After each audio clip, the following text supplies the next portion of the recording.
Random Ramblings with Rob. Random Ramblings with Rob. Wanna talk shit? Just call in. It's Random Ramblings with Rob. What up, everybody? This your boy B-Rob, and I'm back with another edition of the Random Ramblings with Rob podcast. First and foremost, I'd like to thank you, the listener, for coming back each and every week, or however you listen to podcasts. If you're a first-time listener, I'd like to thank you oh so much for giving my show a try. And if anybody recommended you to me, go ahead and lean over and give them a crisp high five. Do it safely, though, because, a lot of states, particularly Texas, have repealed the mask law and things, and Florida is wide the fuck open, and it's essentially the Wild Wild West again. But you don't have to fall into that madness. You can remain safe and continue to be safe with others by sanitizing before, quickly, and, just pow, quick, crisp high five, sanitize again, then immediately back away 6 feet, just so you can be safe, so you can be cautious. But if you don't want to go through all the extra rigmarole and steps, you can find and pick your social media app of choice and send a well-crafted DM or message, or however you want to the person that recommended you to me, and tell them thank you. Speaking of social media, you can go to Twitter at 3R Show and find the Random Rambles with Rob all over the place. I kind of missed my rhythm there. Speaking of social media, other than Twitter, which I just mentioned, you can go to Instagram and find at the 3R Show, which, I work crazy hours now. So this is the afternoon on Sunday when this should have been out early and everything. But with my time, since I work in the odd hours, I look up crazy things. And we speaking about Instagram right now. Instagram at the 3R Show. It's the 3R Show because somebody has the handle of 3R Show. And they have not posted on this account since September. I don't know. I'm going to look it up right now because I'm that damn pissy about it. Since September 26, 2017. That was 183 weeks ago. 183 weeks ago. I wonder who they following. They follow 128 people. So this is my thinking here. They haven't posted in that long, but that doesn't mean the account itself is inactive. They could be following a lot of these accounts here because it looks like a lot of 3D printing and, a little crafty craft stuff and some art pages. So, yeah, shit, look at this. Some of these motherfuckers don't even have posts. And oh, man. I'm going through it's a lot of 3R shit. It's a lot of 3R shit. So it looked like this motherfucker probably just went through and just 3R a whole bunch of bullshit. You know what? I had to get to the bottom of this. I'm gonna go through all these 3R shits and I'm gonna find the source.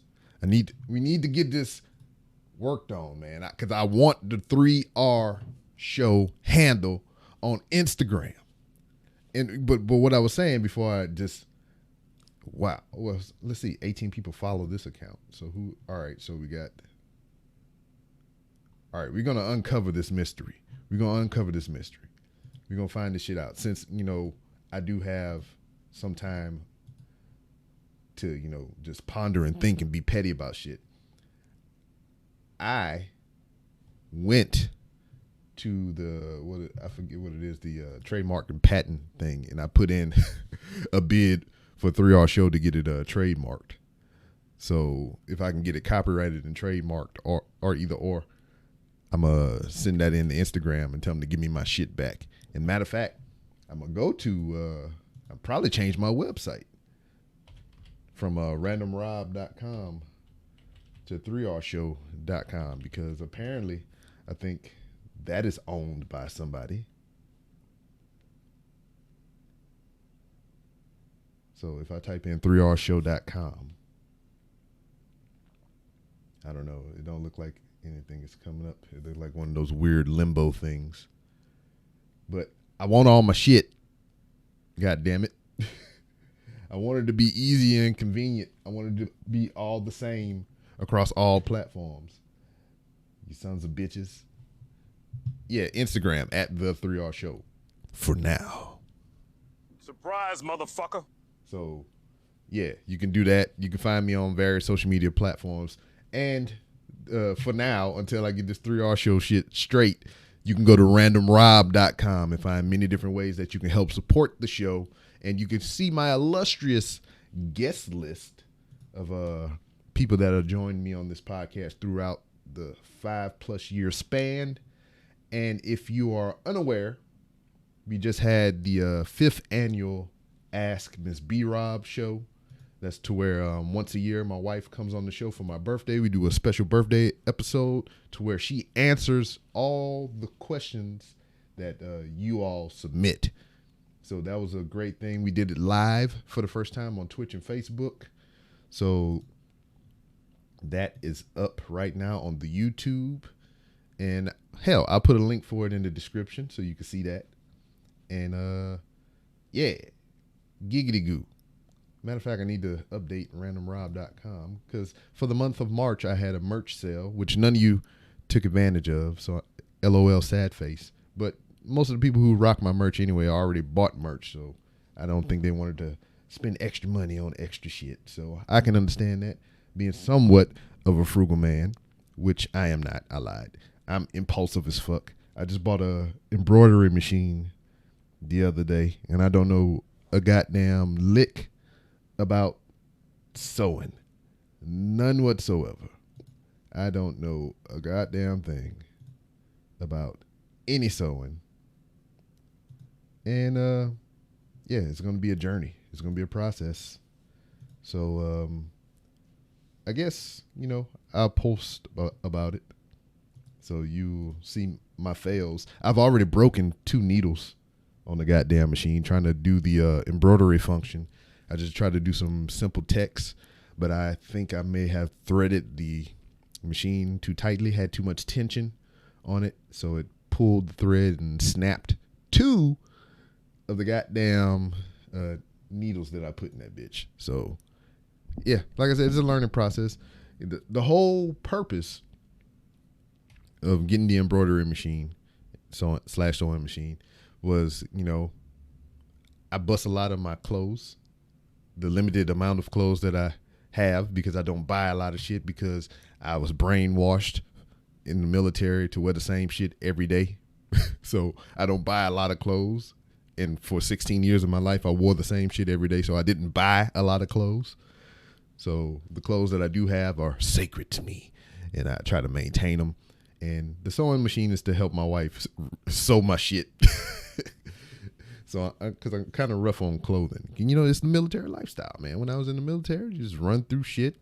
You rip it and be like, fuck it. Can I get some new pants, please? And they just toss you a new pair of pants. Not so much now. You know, I realized how well taken care of I was to a certain extent when I was in the military. But no more. Now I got to hustle, struggle, and strive, work all these odd hours so I can make money to buy more pants. So that was the sewing machine for it. And my wife, she is creative, and I think she wanted to make some shit as well. So it's a dual purpose thing for the sewing machine. And I wanted to make patches. I wanted to try to make some patches. So this machine that I have has the flexibility to make embroidered patches and everything. And, you know, that's another thing that I don't have to pay anybody else to do if I can do it myself, you know? So, yeah. I can make my own shirts to a certain extent. I can embroider my own shit, my own patches. So, yeah, self-sustaining over here, baby. That's what we do. So, I mean, if y'all want to help and donate or whatever, y'all can just flick $1 or something to the Patreon, or I got some PayPal links on randomrob.com, so you can help out monetarily. I appreciate the 1 or 2 people that are helping out on Patreon at the $1 or so level, which you don't have to do that, but since you do it, you do it. Since you do it, I appreciate you very much. I appreciate all of you for listening and everything. But enough of my diatribe and my random ramblings. I need to get to the guest. Joining me is the man that they call SACKITEY.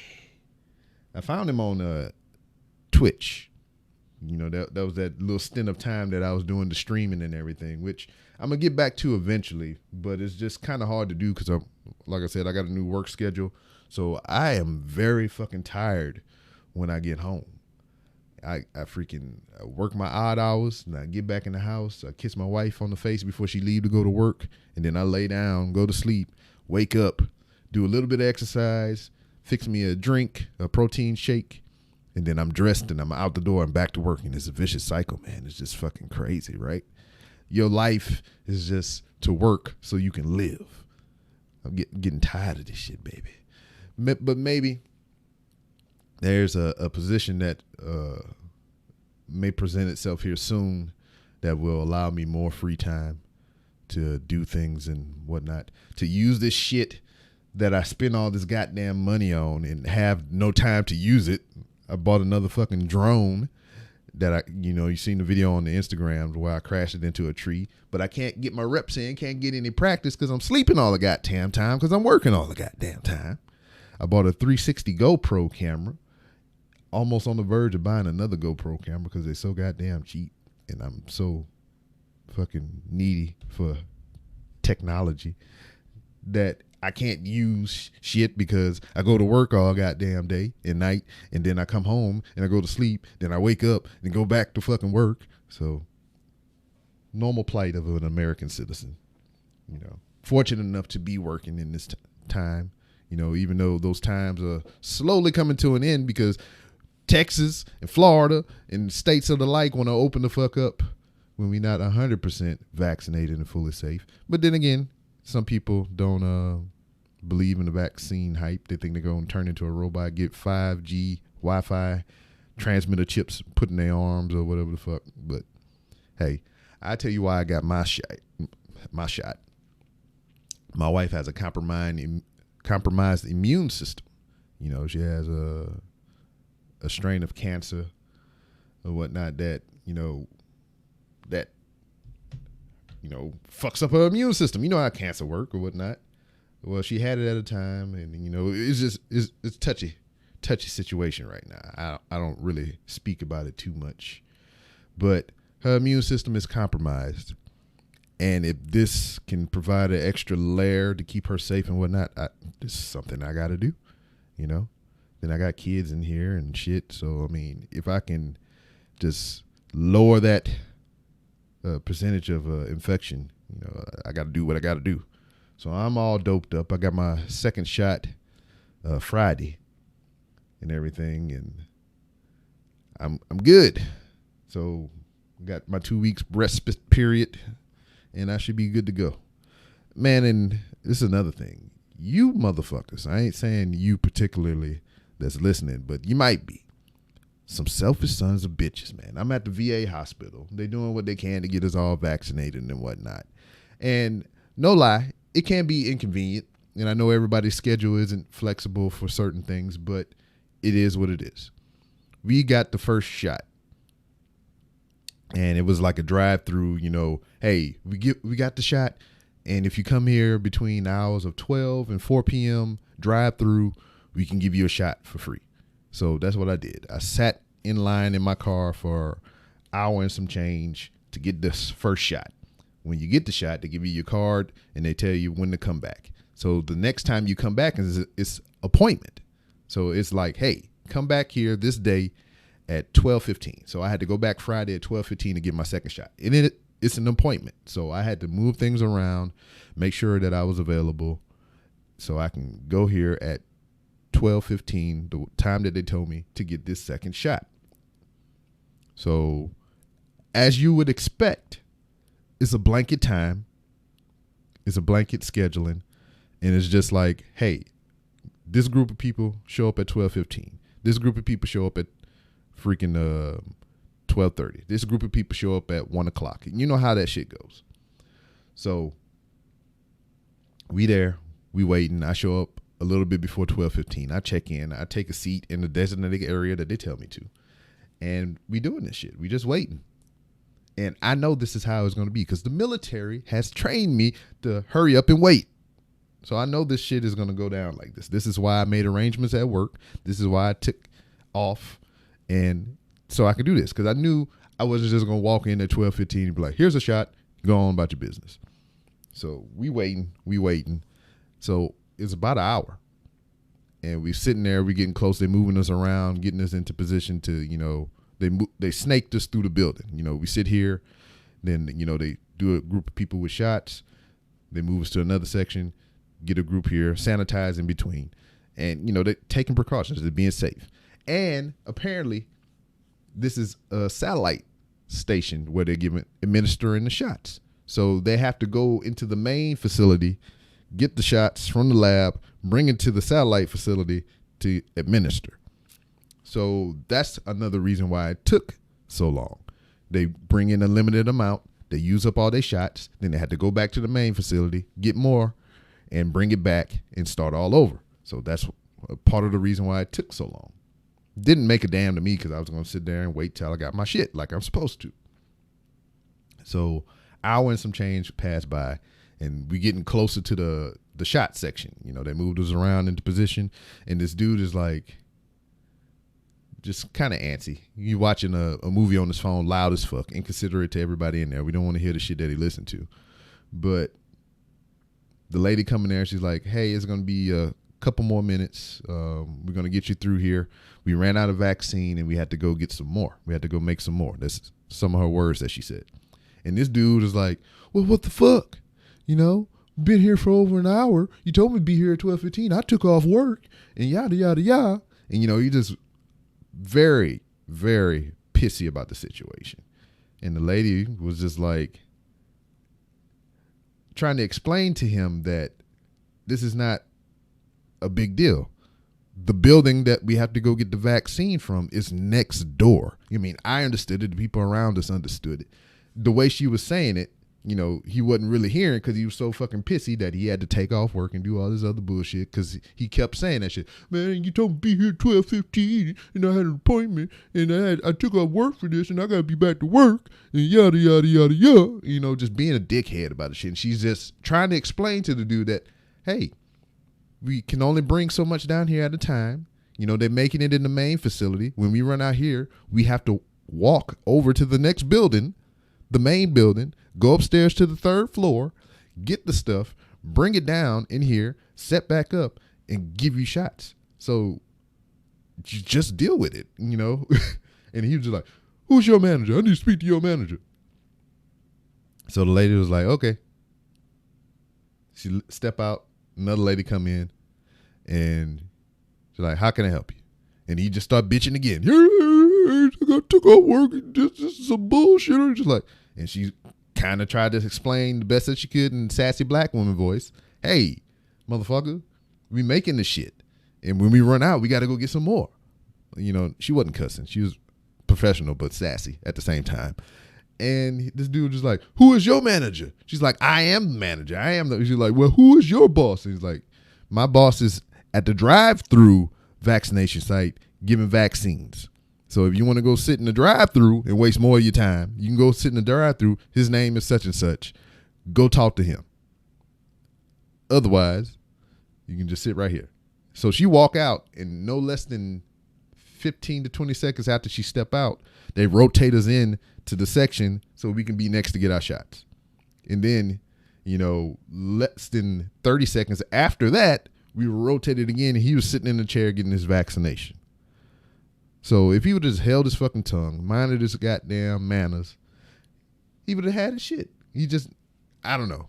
People like that piss me the fuck off. And I didn't want to say nothing because it seemed like it would have been a roundabout. It's just like you can't talk to those people and you can't explain shit logically to them because they got shit made up in their mind or they worried about whatever the fuck. Anyway, SACKITEY. You got a Twitch stream. Links are in the description. I got to get ready for work again. So I'm sorry. I went on that rant or whatever and it was pissing me off. Sorry, sons of bitches. You 3R show motherfucker on Instagram, you sorry son of a bitch. I'm gonna get down to this shit tonight in the wee hours of the morning when everybody sleep and everything, and I'm up just doing things. I'm gonna find out. I'm gonna get to the bottom of this. But good dude, freaking police, military, streamer. There it is. I'm just bearing the lead. We gonna talk about it. You're gonna hear that stuff, but this got me riled up and I still gotta go get ready for work. But anyway, I appreciate you all for listening. Enjoy this episode. Check out randomrob.com. Check out the sponsor, Hook Rubs and Spices. You can go to hooksrubsandspices.etsy.com. They got some new flavors coming your way for your meats and vegetables and whatever you want to sprinkle it on. But you can get 15% off your order if you use promo code RANDOM. And hit them up on Instagram and all those other places, Hooks, Rubs, and Spices. I think they have some delivery issues right now. So if you are interested in getting some of their product, hit them up and see what the deal is prior to. Because I don't want you to be disappointed and shit. You ready to type in your promo code RANDOM and you can't buy shit. So check out Hooks, Rubs, and Spices. I think my links still work for Manscaped. So you want to get 20% off your order on Manscaped and free shipping, use promo code RANDOM. I think my shit still work for Blue Chew. We haven't been corresponding lately. But promo code RANDOM. And if you want some decent earbuds and things or some knockoff earpods from Studio.com, there's some headphone manufacturers. They pretty good. I like their shit. You can go to Studio.com and you can get 15% off your order if you type in Rob15. It still works. I tried it. I haven't dealt with them in like a year or two. So check out all those different ways. Go to randomrob.com, find ways to support, and sit back, relax, and enjoy this edition of the Random Ramblers with Rob podcast. Hello. Hello. Hey, what's going on? And a whole bunch of nothing. I'm trying to get my camera. What happened to my camera? Man, you do all this high-tech shit and you can't get your camera to work? I had it. Oh, there it is. There we go. Oh yeah, you in outer space and everything. Yep. I'm in outer space right now. Oh, yeah. Should I put my glasses on? I don't know. I mean, your see, I got like a little bit of glare on mine. Yours looking nice. Yeah. This is to protect my eyes from yeah. You got those? Yeah, I got the blue light lenses. Oh, yep. That's what I got. I didn't find out about that until I started wearing glasses. Sitting there like eyes getting all fuzzy and shit. Like, what the hell is going on? These things really help though. They really work. Like my eyes don't even feel as tired. Yes, exactly. So that means we can stream longer. Yep. Longer streaming. I'm nervous. For what? You do this all the time. Just somebody else here with you. Yep. Exactly. But shit, it ain't nothing to it really. I'm just gonna be hanging out, my dude. Exactly. Are you going live? Oh no. We just right here in it's just me and you in the virtual space. Oh, okay. Yeah. I don't know. I haven't really thought about doing no live shows or nothing like that. The only live ones I do is whenever we do the wrestling talk and everything. Oh, okay. Yeah, so we get in there and before a pay-per-view or something like that, and we just kind of like give predictions to just talk crap about wrestling. Right. Yeah. So is it safe to say that you was a wrestling fan too, since you got your own wrestling league and everything? Yes, it is safe to say I'm a wrestling fan. I've been watching wrestling since I was, really young.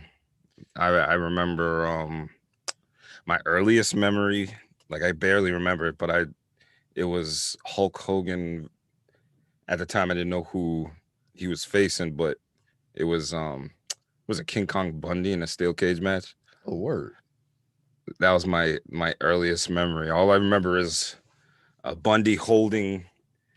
He had Hogan's arm in an arm bar, and I just remember him slapping his hand like this, trying to get the feeling back. I was young. I didn't know. I thought they were like fighting for real. I didn't really know what was going on. Well, I mean, you better than me because you found wrestling through professional wrestling. Anybody that's listened to this show long enough, they know by now that I found wrestling also through Hulk Hogan, but Yep. it was through his movies and not his wrestling. Oh, really? So I seen him as an actor before I seen him as an in-ring competitor. Really? So The first movie I saw him in was like No Holds Barred, and then later on in life I realized he was in other movies like Rocky. One of the Rockies, I don't know which one. Yeah, he was Thunder Lips. Mm-hmm. The ultimate male. Yeah. So yep. So I seen him in like Rocky, Suburban Commando. Yep. Yeah, it was one of them babysitting movies or whatever, and then Mr. Nanny, something like that. Shit like that. And then when I went to the video store to find another movie, I seen him on a cover of WrestleMania or some shit like that. I was like, oh, that's that movie dude. I said, really? I was like, what is this WrestleMania? Let me look at this. That's how he got me. Oh, yeah. I remember like I used to think nobody could beat him, or if somebody did beat him, then he'd be cheating. They'd be cheating. Because what got me as a kid when him and Andre went up against each other or whatever, and he ripped the chain off his neck and stuff, and he cut him off. He's like, oh, that too brute. But I mean, shit, you even go beyond that though, dude. You posted a picture the other day of you on the Undertaker cross shit in high school or whatever, right? Yep. I remember. I was graduating high school in '99. I don't remember if it was before the ceremony or after. I think I don't remember if it was before or after, but I just remember, there was wrestling. There was it was WWF at the time because it was '99. It was WWF, and they were. I could hear them in the arena part. We were in a different part of the. I think it was the Centrum at the time, but it's the DCU Center now. I could just hear them. I could hear the crowd. I could hear like faint music, So I went like behind a curtain and I looked and I saw all the trucks that they had. I saw the WWF's truck, and then I looked around and I saw the Undertaker's cross that was laying on the ground. So I think I pulled my brother or somebody. I think it was my brother. I pulled him. I was like, "Yo, take a picture of me right here." So I got on the cross, and then I'm sitting here like this. I'm like, "Take the picture." So he took a couple pictures. I found two. I know the other ones are somewhere around here, but it was cool. I think we got a visual representation here because people ain't gonna believe us if we say it. Yeah. Let's see if I can pull it up. Yep. That's me. I was graduating high school right there. Yep. I laid on the Undertaker's cross. It was just laying there like they were about to use it or already had used it. Yep. But it was cool. I don't know.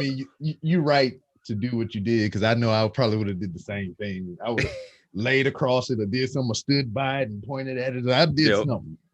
Yep. Nah, I had to lay on it. I was like, take a picture. Hurry up before somebody comes. See, man, you should have got. Well, I know you was in a hurry or whatever. You didn't want to get in trouble. I would have had all the angles or whatever. I had somebody leaning over me like this. So it looked like. Well, I did. Oh, I did. I have other angles. Yeah, I Okay. can't. I gotta look because recently I've been cleaning. I've been trying to clean up because my area over here is a little bit messy. So I tried. I try to do my best, keep it clean. But I have boxes. I was looking through old pictures that I haven't seen in years. I'm like, oh shit, this is my graduation. Here's the Undertaker cross. I just had to post it. I thought it was cool. I was like, hey, I gotta post this. This This is So I cool. mean, shit, you graduated a year before I did. I graduated in 2000. Oh, you graduated 2000? Yeah. Oh, that's what's up. Yeah. A bunch So of 80s babies. yeah. So I mean, like for you, I mean, I think it's somewhat of a similar path or whatever. Did you, because you went into the military as well, right? Did you go right out of high school or? No, I joined late. I was probably I turned 30. I was 30 years old when I joined. Damn. I went, yeah. I went late. Went late in life. Yeah. Because you was Because out there in them streets getting into shenanigans and stuff. I wasn't necessarily I didn't really get into shenanigans. I was good. Well, from my friend's standpoint that did get into the shenanigans, I was a good guy. You was the accomplice. You was the getaway driver. Yeah, basically. No, I didn't really get into. I always somehow trouble avoided me. Mhm. You know. What was the question again? Did you go? I'm thinking about high school and friends and all that. Yeah. No, I joined when I was 30. I joined when I was 30 because when I got out of high school, I went to a community college. You know, I was paying for it for myself. I was taking classes here and there. And you know, I'll take a break and then go back and, you know, take a break, go back. So I thought, why not join the military? Maybe they'll help me, you know, pay for school or, Yeah, you know, and that makes sense. the dream, something like that. It ain't nothing wrong with that. So, I mean, what did you do in the military? Were you a MP or anything like that? Or? My last year I was throughout the whole my time I was in the military, I was basically a 91 Juliet, which is a maintenance mechanic, basically. Oh, okay. Yeah. So for Motor T or like boats or some tanks? For the water purification. Oh, okay. Units and so whatever they want to fix. Yeah, so you making sure we drinking good and stuff out there. Yeah. Yeah, the unit that I was with wasn't a combat unit. It was like combat support unit. I didn't know at the time before, you know, I didn't know much about the military when I joined. I didn't know much about it until like I joined and I started, you know, a year or two, started seeing, oh my, this is how it is. I was just like one weekend. I was in the National Guard, so I was never. I can't say I was deployed or anything like that. When I joined, they were in Haiti.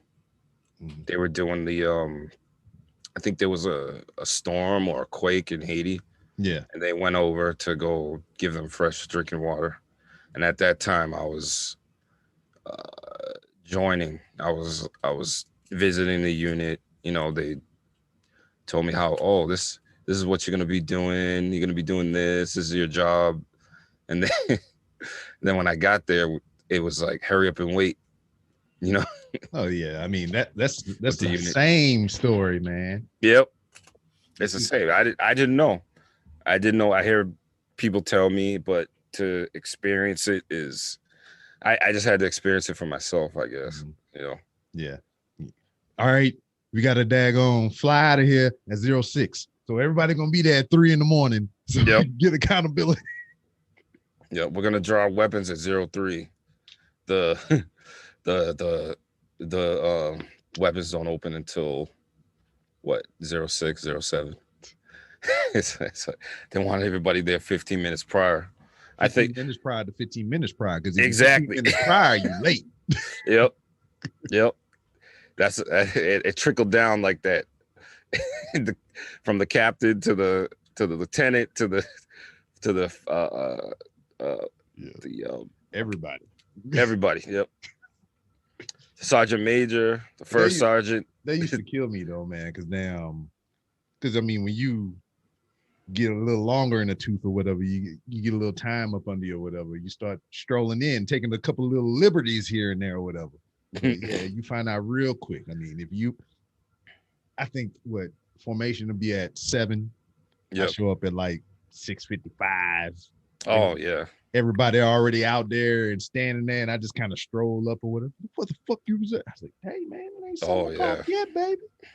I remember oversleeping one time, and I I remember oversleeping, and I had just enough time, like literally 2 minutes. I got in my car and I ran up to everybody was all formed up, but the first sergeant wasn't out there yet. None of the officers were out there yet. So, and then my platoon sergeant is looking, my squad leader's like calling me, like, where are you? I'm on my way.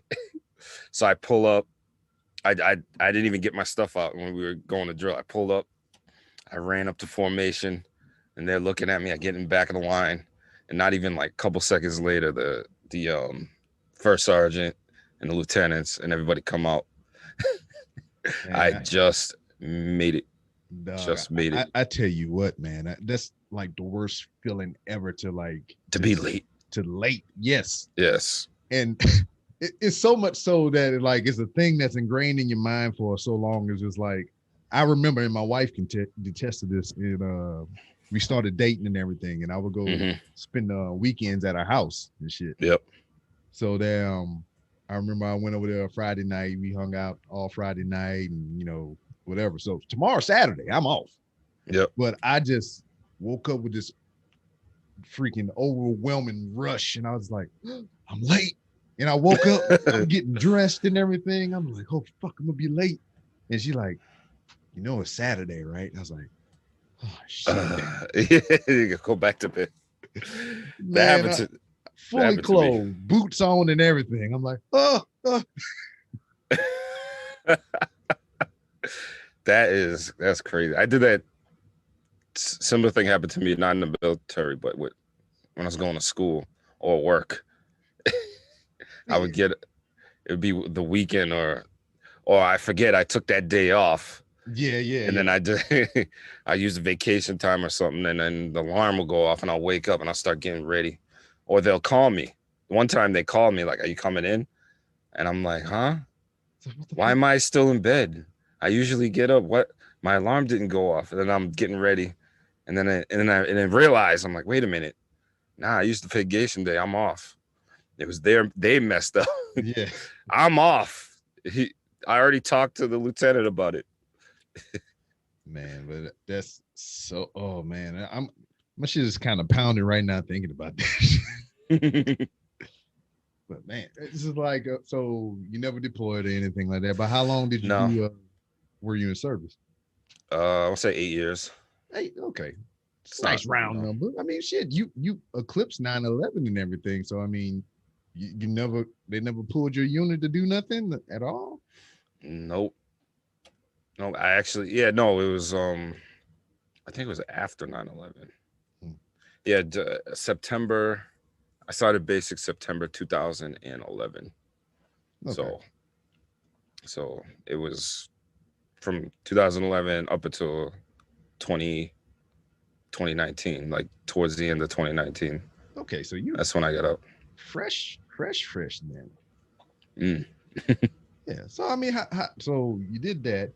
Yep. Transitioned over to the MP section or whatever, and that kind of led you into being a police officer, right?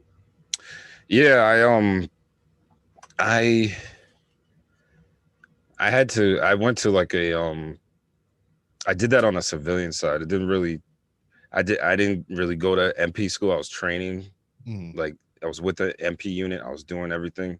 I was supposed to go to MP school, and then I want to say toward the end of my contract was November 2019.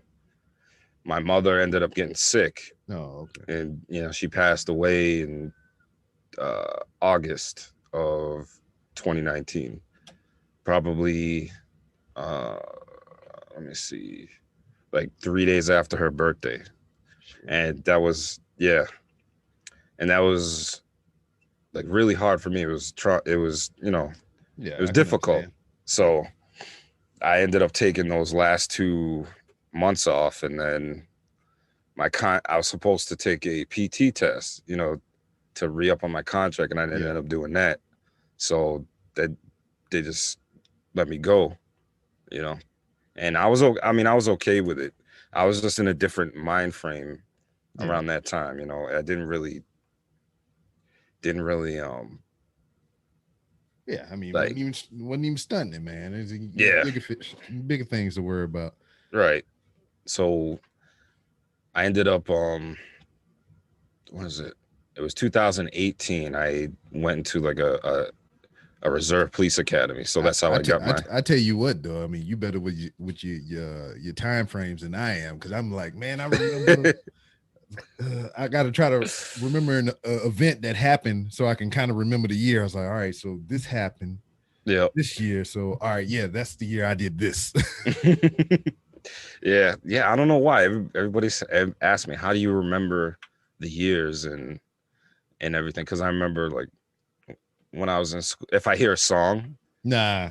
and I'm like, oh yeah, that I remember this, and then I think, oh, I was in school it was 1999 that this happened.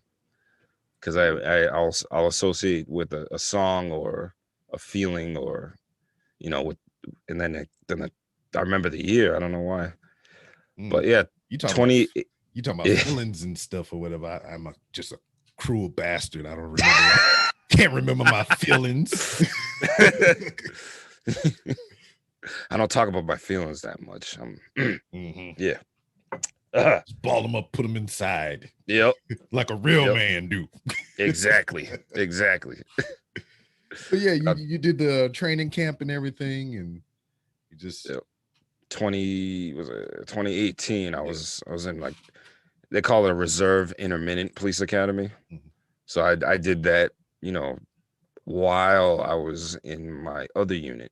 Okay. So they allowed me to do that, like, on the weekends. It was every weekend that I had to do it. So I would work. I was able to work, and then Saturday, Sunday, I had to go to the academy, and I pushed that out. I knocked that out. It was long, but it was fun. I enjoyed it. I enjoyed the learning, the field sobriety, the traffic and all that. It was fun. It was when fun. I did the field sobriety training or whatever, who got drunk so they can test y'all? I had to. Well, we had to bring. We had to bring a person. Everybody had to bring someone to get drunk. So we all brought somebody. I ended up bringing my niece, who is drinking age. Yeah. She was above drinking age, so they made it. They kept making her drink. She should have brought her own. Like, she likes to drink wine, but they were making her drink like Bud Light and all these other drinks. She didn't like it. She got sick. Nasty. But it was fun to see the different, like, the gaze-eyed nystagmus, and see how your eyes react to being intoxicated. Yeah. So it was fun. It was, you had to walk, in a straight line, turn around. You could see how people, even though they try to maintain their body functions, their balance. Nope. they teach you what to look for. So it was fun. It was really fun. So how long you wind up doing that? How long was I in the academy? Well, not like just, are you still a popo? You still a popo?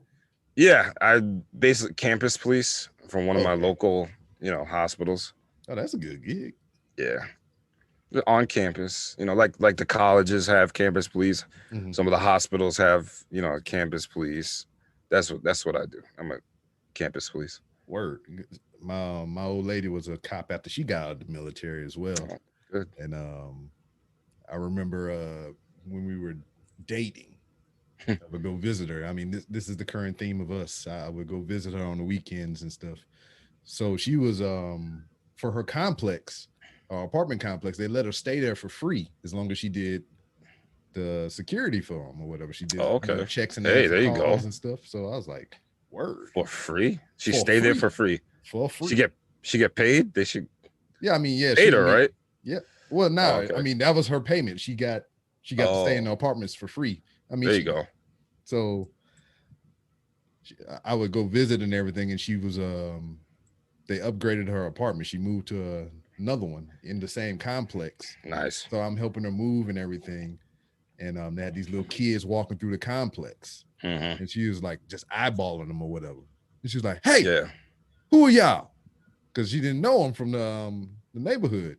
Yep. So she was questioning them, giving them the third degree and everything or whatever. And she's like, "All right, go where you need to go and get the hell on out of here." Mm-hmm. So the Oh my kids, goodness. they go to the little complex thing or whatever, and they go up on the little second floor, and they peeking over the balcony. They looking down at her or whatever. They're looking at us move the stuff in there. Mm-hmm. And then I just hear it real faintly. I heard it enough to know what they said, but it was just like, "Bitch." I was like, "Oh." Uh-oh. And I was just like, because at this point I knew her well enough to like her temper or whatever. And plus she was a cop. So Yeah. I was like, all right, I hope she didn't hear that. But and Oh, she kind of did. she kind of looked up like, all right, maybe I'm tripping. So Yeah. we getting there, pulling the stuff out of the truck. They did it again. Bitch. And she's like, "I'll be right back." Took off, dead sprint. Wow. Just gone. Crossed the little courtyard, up the stairs, and went around the little thing and grabbed the little dude and had him yoked up on the walls like, "What you say? What you say?" Oh, And I was Lord. just like, and I didn't even like stun it or whatever. I was just like, "Oh, there she go." And I just walking at a normal pace, like, here we go. I gotta be sure she don't get herself in trouble. And I'm just standing at the bottom of the stairs while she got this little kid hemmed up against the wall and shit. And I'm just like, wow. I'm gonna marry that girl. Oh man, that is great. Kids are bad. Oh my goodness. Hell yeah. Kids are bad. I don't know what the hell. I remember I went for a conference. I went to DC we went for it was a reserve officer conference. We went to DC. I rode along. I went on 2 days. I went on 2 patrols with one of the DC police. And we was in the cruiser going to calls and everything, like gunshots. We get out the car. I'm sitting there like so I had to travel to Washington, but I didn't have nothing with me, nothing on me, just a polo shirt and khaki pants, and I'm right there with the officer checking out, shell casings that are on the floor. I remember going, so what am I doing here? Yeah, what am I? I'm backing him up like I'm supposed to be. We was in there riding through DC, and then we get a call to go to an apartment complex, and I'm sitting in a cruiser like this. This dude's flying, lights going. I'm like, oh shit.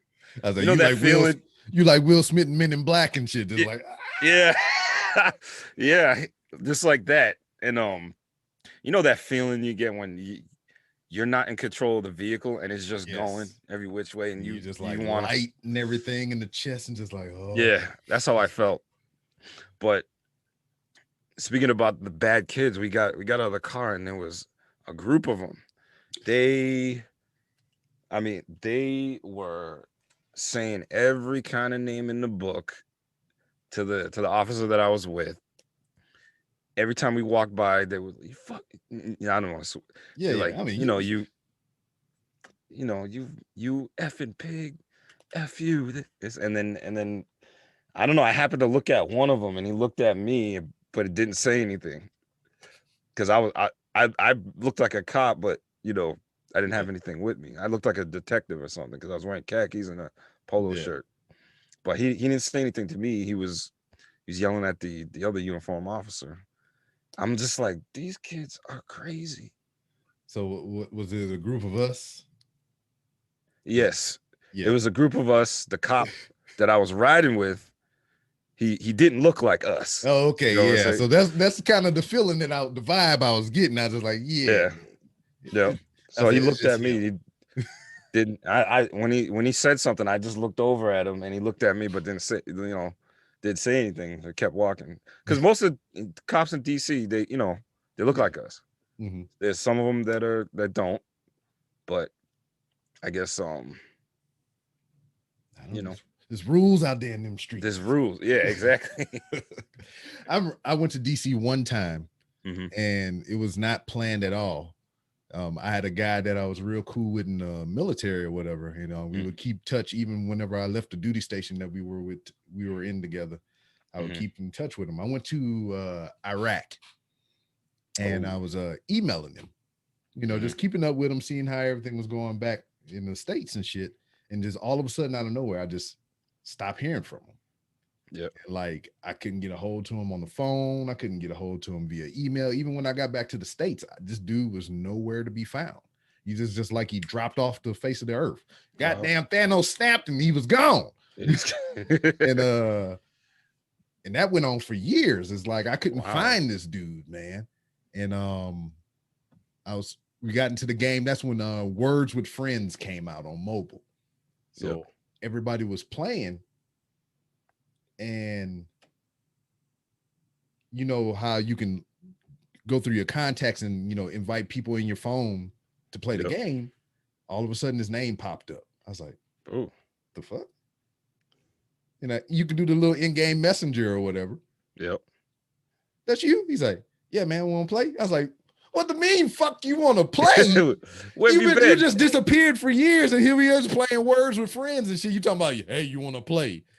Yeah. It's like, where the hell you been at? Yeah, so and we haven't, my dumb ass, we having this whole trying to figure out where each other at, having this conversation via the in-game text on Words with Friends and shit, right? Mm-hmm. So I find out that he in DC. Oh. And at this time I was stationed in North Carolina, so that's a couple hours away. And I was telling my wife about it because I would always talk to her about him, you know, because we was that cool. And I was like, hey, man, I found him here in DC. We was playing Words with Friends in the shenanigans, right? And she's like, well, you was talking about they was having a pay-per-view in DC. Why don't you go to DC, try to find them or whatever, and y'all can hang out. And worst come to worst, if you can't get a hold to them, you can go to the pay-per-view. Capital Punishment. Oh, I don't remember what year it was, but that's the year it was. I can't remember. But I went to that. Seen the pay-per-view. That was that pay-per-view in DC. John Cena versus goddamn R-Truth for the WWE Championship. Oh, and he should have won. Yeah, that was the apex and the downfall of R-Truth. Mm-hmm. But I'll get back to that in a second. Yep. So I went out to DC. I booked a hotel. Everything. I was down on like, I don't remember the exact street, but it was like 56th Street or something like that. I remember that much. That was one of the cross streets because I can remember leaving my hotel, just walking around, going to like McDonald's or some shit because it was right down the road. And I remember that street. It was like 56th Street. It was that bracket of numbers, but I don't remember if that was correct because like I go to the show. Yep. And I'm riding through DC. I mean, they got the Washington Monument. They got the, you know, all the freaking museums and everything. I'm seeing all this historical shit, this touristy shit. And I go to the freaking the show at the Verizon Center, I think it was. And I'm in there, I'm watching the pay-per-view. That was Orton versus Christian and Alex Riley versus The Miz. And I forget what else was on that show. But afterwards, going back through DC at night, and I'm using my GPS trying to figure out how to get back to like that 56th Street where my hotel was or whatever. Yep. So I'm driving and I see the numbers. It's just like 42nd, 43rd, 45th. You know, it's just the numbers are escalating now, and I'm looking for 56. But when I get to where I could turn to go to the hotel, it was a one-way street. So I had to go up a couple streets so I can make the block and come back down. Right. So it was like night and day. I was talking about how I went through all this historic city and everything and seeing all these monuments and everything. But as soon as I passed that threshold of like 56, I went past that. I was like, oh shit. Lock the doors. Yeah. Ride faster. Don't stop at the red light. Right? Don't stop at the stop sign. Yeah. I think I experienced that too in DC when I was riding around. Oh my goodness. I don't mean to cut you off. No, go ahead. I'm waiting on that. You caught a memory. Let me clue me in. It was nasty. We got a call to go talk to a Uber driver or Lyft driver, one of them, because there was some type of a dispute or something going on between the passenger and the driver. So we get there and there's another officer there. and I go around and I see the driver with a bunch of paper towels, Oh. wiping his car out from the inside of his car. Oh no. And then the guy's just standing over there, doing nothing. I'm like looking. I look, and I see this. I didn't even know this could come from a human being. It's just this reddish, I don't know, chunky, vomit pooled up in the back of this guy's car. I felt so bad. The driver was cleaning it up, and I'm sitting and I'm looking at the officers. They're not saying anything like to the passenger. The passenger's just standing there like, I'm sorry. I was just like, I looked at him. I was like, that's nasty. You did this. You should be cleaning it up, not him. This. It's like, that's nasty. Why is he cleaning it up? You're the one that should be cleaning this up. Yeah. So he ended up going to clean it up. It was gross. I don't know why that just popped into my head when we were talking about DC, but So that was nasty. The thought of DC made you vomit. Yes, do that. He should have been cleaning that up, not the driver. If somebody did that in my car, they're going to clean it up. Yeah. Oh man, not me. My youngest child, the 10-year-old now. My wife was pregnant with her, and it was about time for her to come to term and deliver. And like the last 3 days or whatever before the child was born or whatever, it was like all false alarms up until it was really time to go. So the first time she's like, oh, I think this is it. So we scoot off to the hospital and everything. They do the checks. They keep her for a little while. It's like, you ain't ready yet. You can go home. So, all right, pack her back up in the car, take her home. A little while later, I think maybe a day or so later, oh, I think it's time to go. All right, whatever, let's go. Because I mean, I never been pregnant, so I don't know what to expect.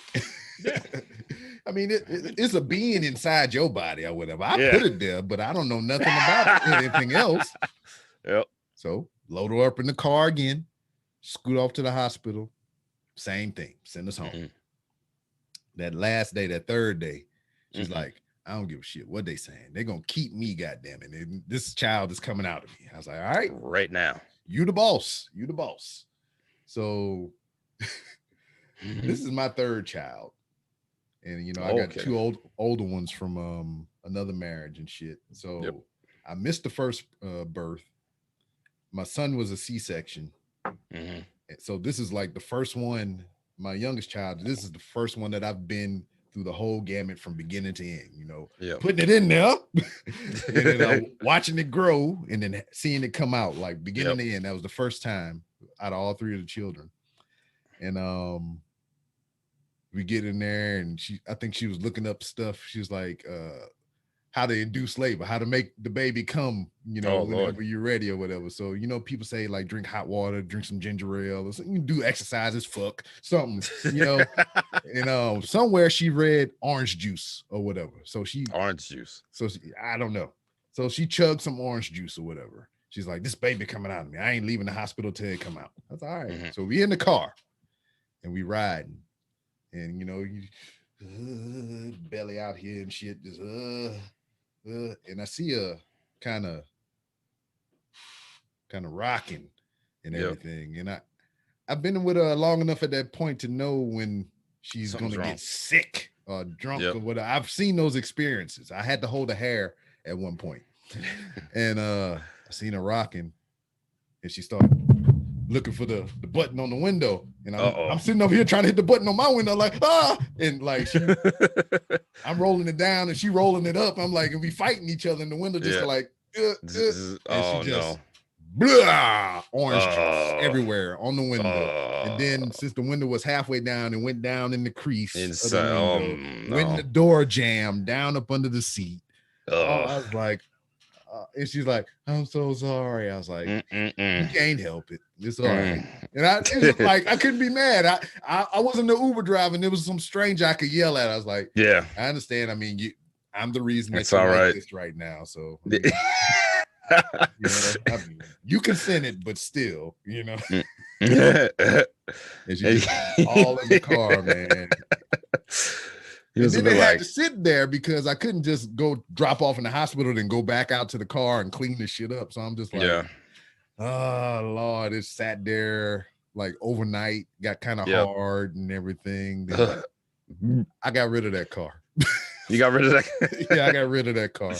Oh, And then to this day, she don't like orange juice. no, Baby don't even like orange juice. I think that might have been the problem. Baby really. That's probably what it was. Yeah. So get this.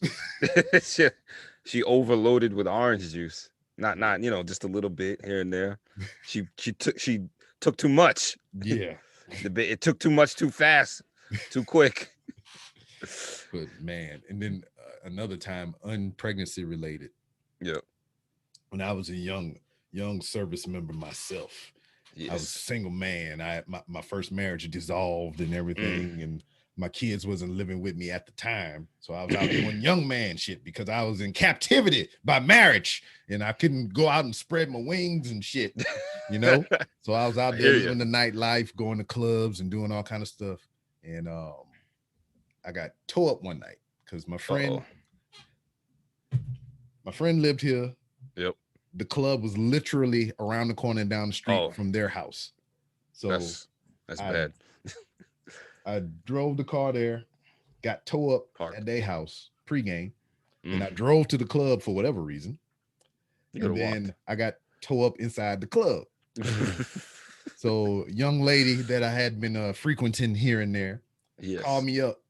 Well, she didn't call me up. She texted me. She's like, the door unlocked. Come over. I was like, word. Ooh. So in my inebriated state, I thought I love that. You love that. How you making me think back. Yeah. Come on over. I'm here. Oh shit, I got somewhere to go after the club. Yes. So in my inebriated state, I forego a lot of rationale. I'm like, I can make it. She don't live that far. It's just across the highway on the other side or whatever in the apartments. I can do it. So I stagger my ass out there to the car, and I shit you not, I go to put the key in the ignition, and I just feel it. And I just open up the door. Wow. It's all out. It's just all on the ground. Just I missed my door jam and everything. So we good. Good. Didn't get nothing in the car. So close the door, get back in the car. I'm like, man, I feel good. That's probably what I needed. Yep. I'm gonna get there now. Go to stick the key in again. Whoa! Open up the door. Blah! All back on the ground again. Oh man. That's like, all right, that had to be it. Yeah. And then I know it was somebody or someone was telling me, and I was going to put the key in again, and I just felt it. Felt it enough. It wasn't coming up like it did the first two times, but it was like, hey, motherfucker, think about this, because I'm a, and I was like, all right, pull the key back, and I just threw it in the back. I just threw it in the back seat and pulled my seat back and just knocked out. Slept it off in the car. Yeah. So I woke up. Good. I woke up like 11:30 the next morning in the parking lot. Look at my phone, freaking all kinds of voicemails and text messages and shit. Like, where you at? Where you at? Oh man. And I was like, I just drove home. Call it back. No, I just drove home. I was like, fuck it. I just crawled in the back seat, got my keys, started up, and drove home. There you go. You saved your life. Man. That was I can't imagine that going any differently than that. I take the loss on that. The loss. He took the loss. Yep. Yeah. Oh man. I don't remember the last time I got drunk like that. But I did recently go out with my girl to this club. It was like a bar club in Rhode Island, Providence. Mm-hmm. So her friends were over there, and I'm sitting there. I go in, I'm looking around. I'm always looking like, okay, the door's right here. Yeah. Watching people. That's my old lady, man, because she won't sit with her back toward the door. Yeah. You gotta find a spot where she can sit there, look at the door. Right. Right, because I'm like always like, okay, if something happens, if a fight breaks out or something, stupid, Yeah. something happens, okay, I'm gonna grab her and the door's right here. I'm leaving. We're leaving. I'm not gonna stay in here. And I'm gonna take my food with me. Skip on the check. I got you. So it was kind of like a dance floor type of lounge. There's like lounges on the side, but they wouldn't let anybody get up and dance because of they wanted everybody whatever group you came in, you got to stay right there because of the pandemic and everything. Got you. But we were ordering drinks. There was a menu. I didn't know, what these drinks were or anything like that. She ordered a drink that she had before because she took me over there. She'd been there before. I haven't been there before. So I asked the waiter or the bartender, like, which one is strong? I like them strong. Like me. I like them strong like me. Yeah. So she pointed to this one, to this drink, and I got what, I forget what it was called, but I was like, okay, yeah, I'll have that. So the bartender brought us our drinks. So we're sitting there, I'm drinking, I'm like, this is strong. I like this. It's good. So I'm drinking, she's talking and drinking. I said, let me taste yours. Oh boy. So I tasted hers, and it was like she was drinking some fruity juice, some type of juice. I'm like, oh, this it tastes like there's nothing in there because the drink that I was drinking. Yeah, I had to like go. You could tell, yeah. I was just like, I was like this. I was like, yeah, Yeah. So, as the night goes on, I had two. Because she asked for two more. She asked for the same, she wanted another one. She was feeling okay. She wasn't to where I was because she had a light drink, so she wanted another one. So she was like, the waiter was walking by, so she was like, "Can we have two more?" And I look at her like, "Okay, I'll take two. I'll take another one." I drink that one down, and I'm feeling nice. I'm trying to, now it's starting to get a little hard to maintain, focus, but I'm doing good. I don't like to act crazy or anything if I'm drunk, but I still recognize what's in front of me. I still know what I'm doing. Yeah. I'm trying to, use everything I can to concentrate. And I'm just, looking around like this. I'm still doing, I got my head on a swivel. So then, we're talking, everybody's talking. And then she was like, "Do you want another drink?" And I'm like, I don't know. And then the bartender goes by and she's like, "I get two more." So I look at her and I'm like, okay.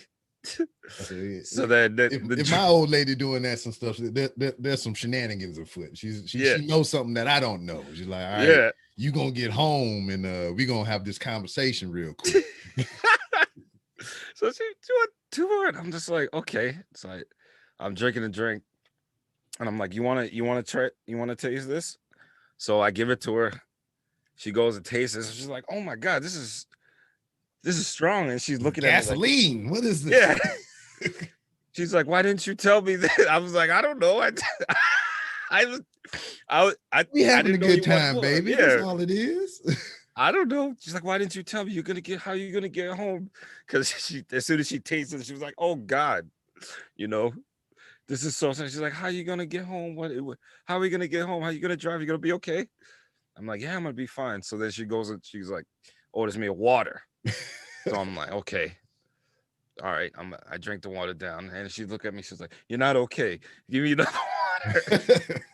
I'm just like, I'm fine. She's like, no, you're not. I can see it in your eyes. But I'm like, yes, you can see the effect, but I can still get up and go to the bathroom. I'm good. Sound, mind, and body. I'm here. Exactly. That's what I was saying, but she wasn't trying to hear it.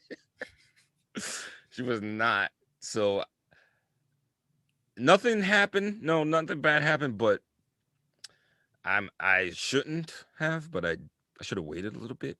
Oh, yeah. But we were like in another state. We were the next state over from where I live in Massachusetts. So I had to drive. Mm-hmm. I drove, nothing happened. I'm sitting there driving, just driving like Concentrating, this, just concentrating so hard, and she's looking at me. She's like, "No, you're only gonna have one drink. We're not gonna drink like that again." She's from Greece, so she was just talking to me like, "No, you're not gonna have another. You're not gonna drink like that again next time we go somewhere. No, you will not drink like that again." I'm like, I'm fine. What is it? Just because you see it in my eyes, I'm controlling my functions, even though like, woman, yeah, you don't understand. So I do this for fun. Exactly. So I'm just okay, all right, yep. I'm not gonna argue. I don't like to argue. I like to argue. It wasn't even an argument. She was just saying that we're not doing this, or you're not gonna do it again. Out of concern. Even though out of concern, even though nothing bad happened, it was still not good to drive in the condition that I was drinking those 3, I don't know what they were called, strong ass drinks that I had.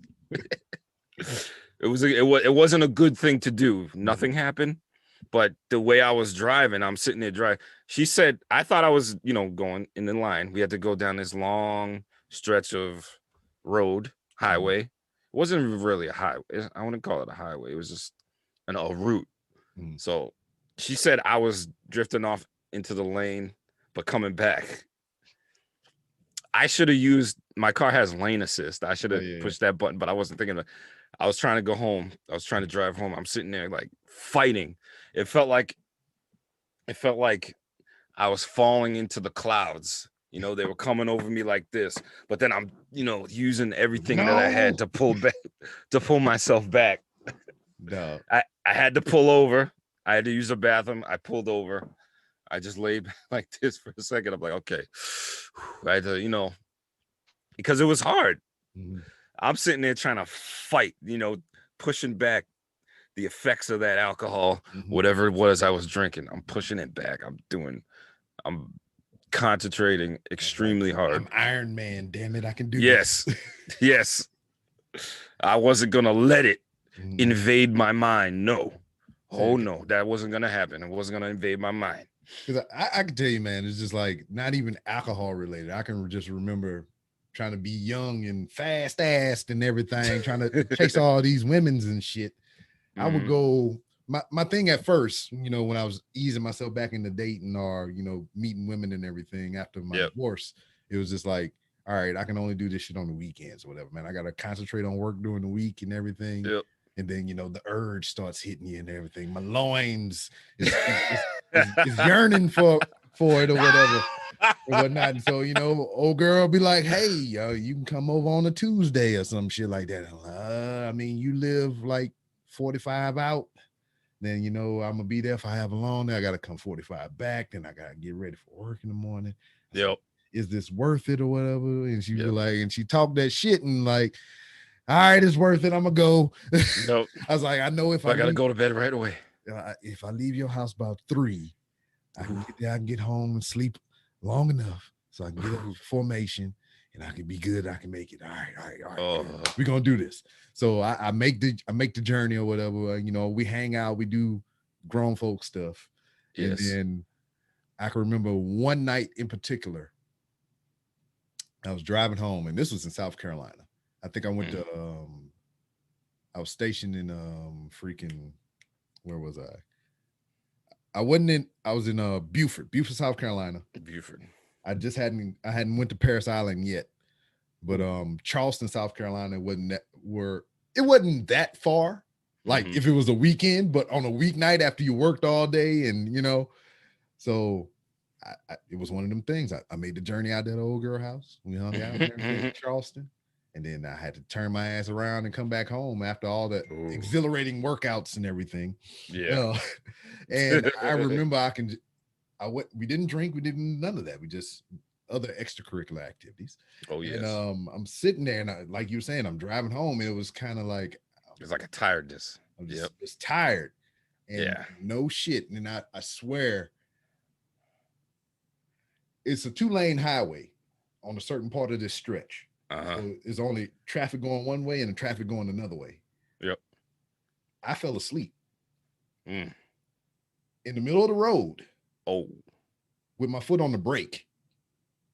So I mean, I was driving. I can remember this, and then I nodded off, and I had my foot on the brake. I was in the middle of the highway with my foot on the brake, and I just snapped out of it. I'm like, the fuck?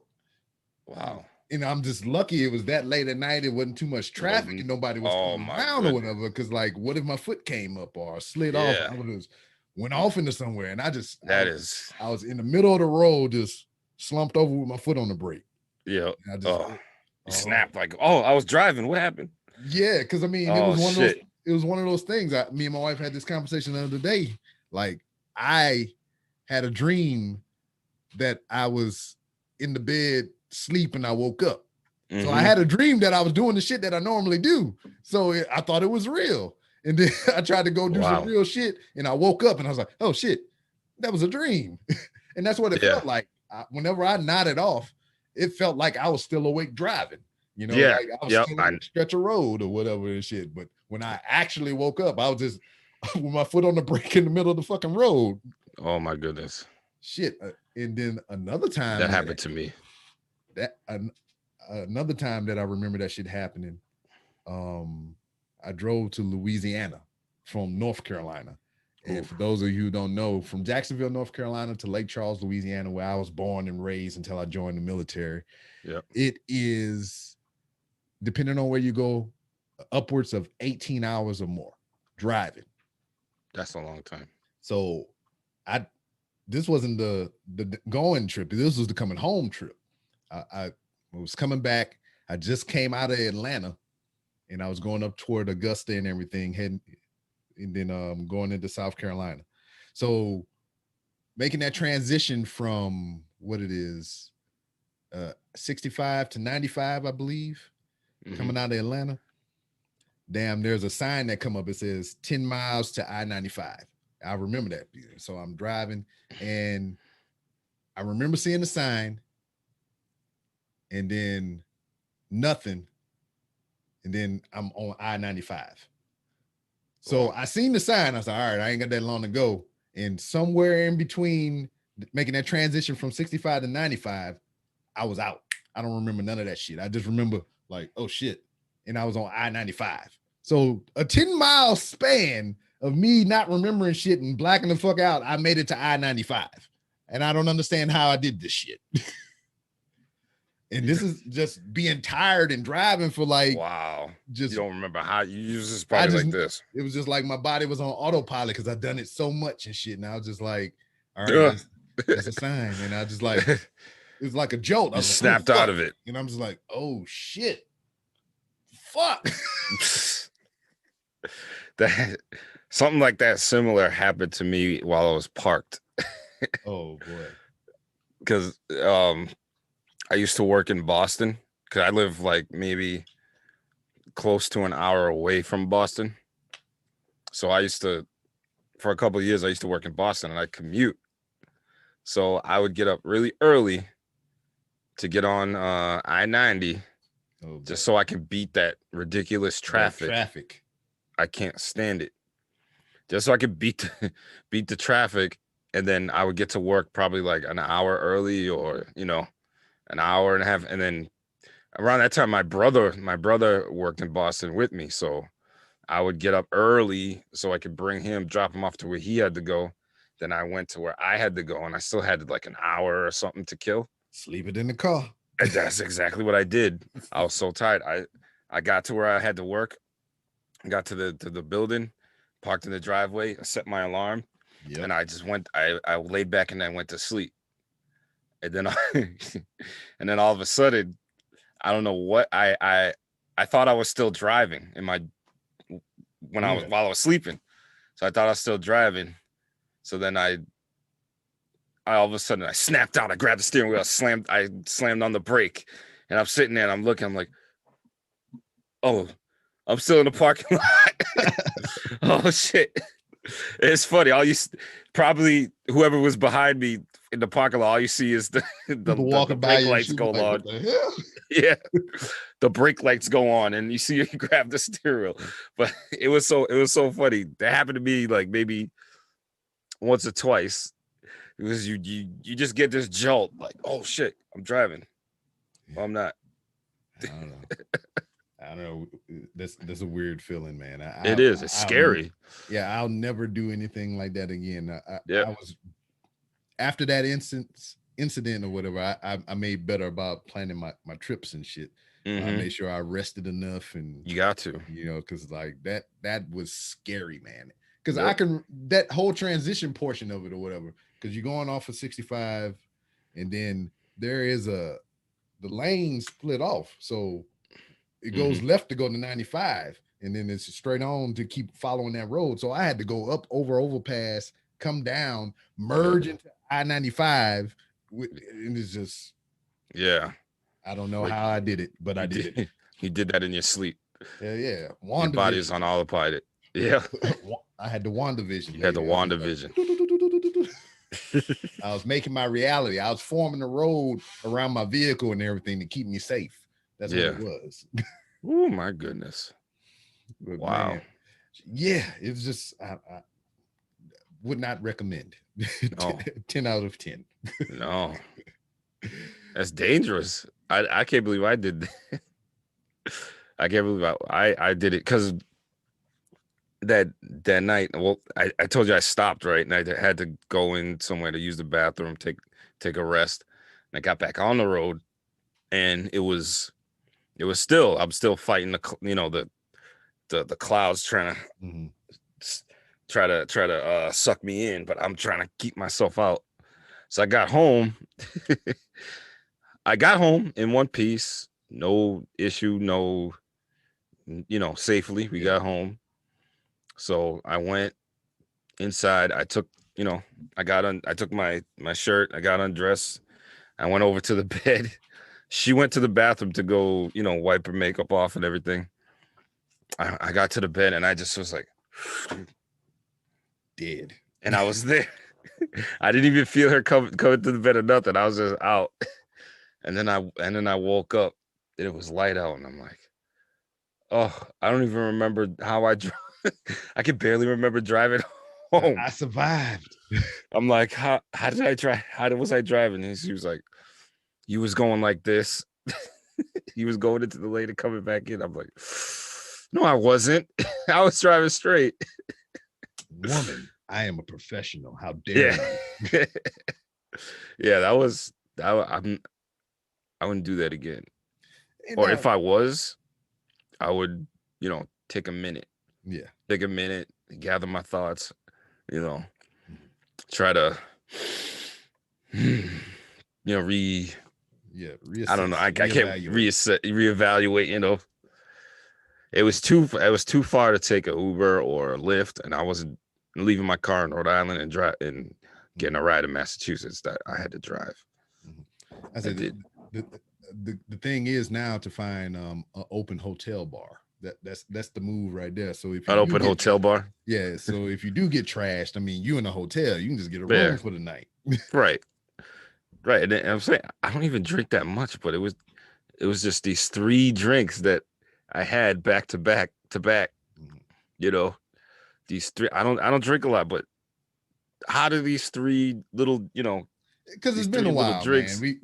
We've been in captivity for so long or whatever. We don't know how to have a good time no more. But you said your old lady was from Greece. Yes. I said, she's from Greece. How that hook up? How you make that happen? Oh, so just recently, I think it was like last November. Okay. I'm at work. I'm working, and I guess she works in the same hospital that I'm a campus police officer at. Word. So I just remember uniform. She was smitten. That's what it was. Yeah. She's a very attractive, beautiful woman, and a lot of guys from what from our conversations and from what she was telling me don't know how to act. They'll come up and try to say a line, you know what I mean, or say stupid things or whatnot. But she said I was different. Be like, what did they say? So I know not to say it. I know. they'll be just, dumb, like weird, she'd say, acting weird. People be acting weird. But me, I saw her and I was like, oh, okay. Mm-hmm. She seems nice. So I went over. She was a manager at one of the yogurt healthy, Yeah. establishments that's Mm-hmm. in the hospital. So I went over there, and not even, I wasn't even thinking of, trying to, Yeah. get with her or You anything. wouldn't put the move on. Nah. Yeah, I wasn't putting any moves on her or anything like that. I'm I just just trying to went. get my healthy yogurt. That's all it is. I'm trying to watch my Yeah, cholesterol. I'm trying to stay in exactly. shape. I'm good.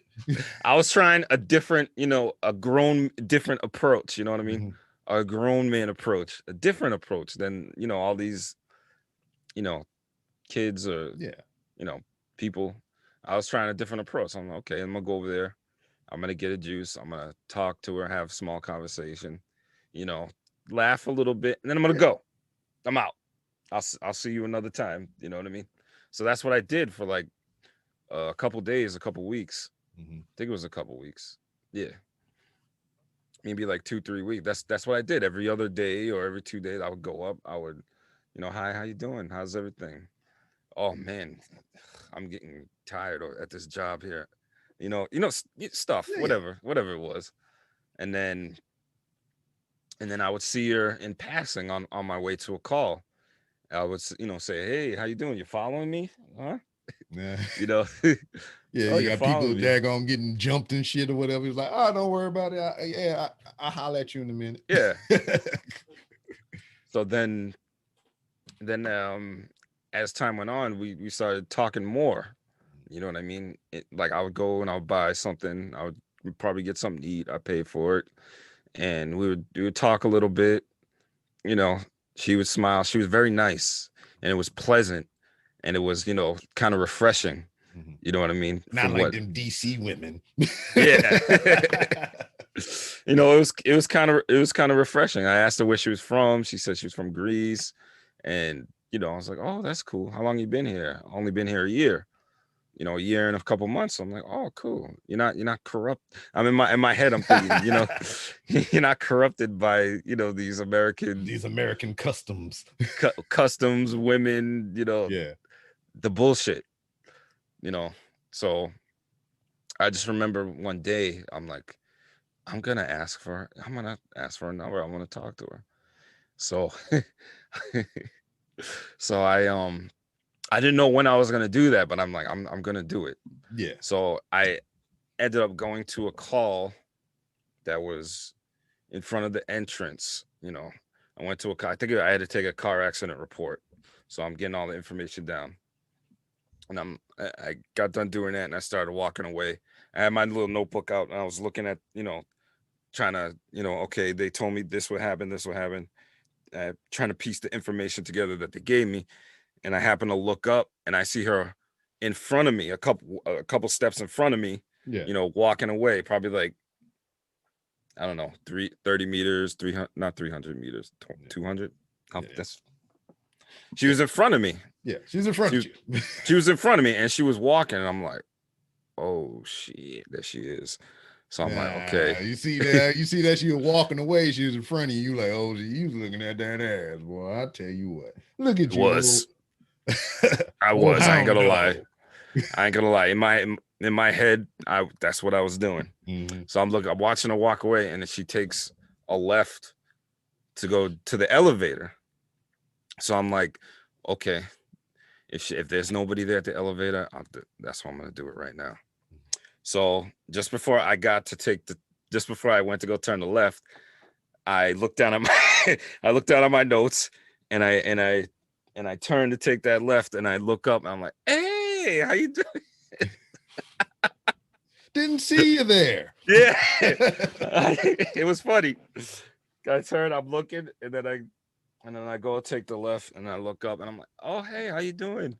So then the elevator door opens, nobody in there. Perfect. Yes. So I get in. So we get in the elevator, and we start, talking. I'm like, so are you married? She's like, no. She said, I'm not married. Are you?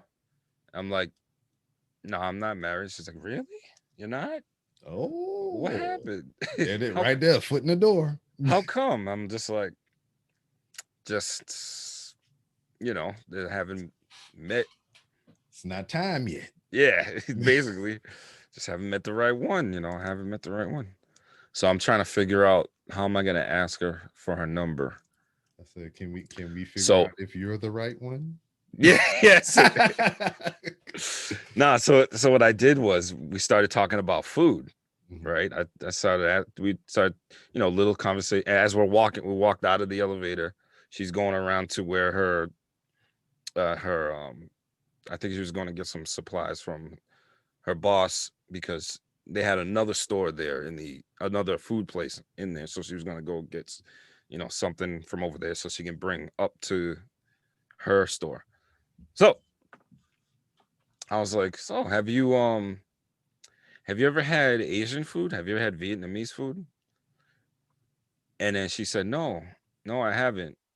Oh, no. It was like, what? I was like, so what kind of food do you like? And she was saying, oh, I like a little bit of everything, I like this, I like that. And I was like, have you ever tried Vietnamese food? She's like, no, I haven't tried it. And I said, would you like to go sometime? you know? And she said, yes, I would. That'd be good. Look at him putting the accent on. Yeah. She said, yes. I'm like, great. I gotta go do somewhere. I gotta go do a report and I'll come up. I'll come up there when I'm done and I'll get your number. It's like, yes. So I went, I left her there. She was she had to get whatever she had to get over there. So I went down, I did my report, and I came back like I think it was like an hour or two later. I went up and I, got a number, started talking, That's how that ended up. And we're still, together to this day.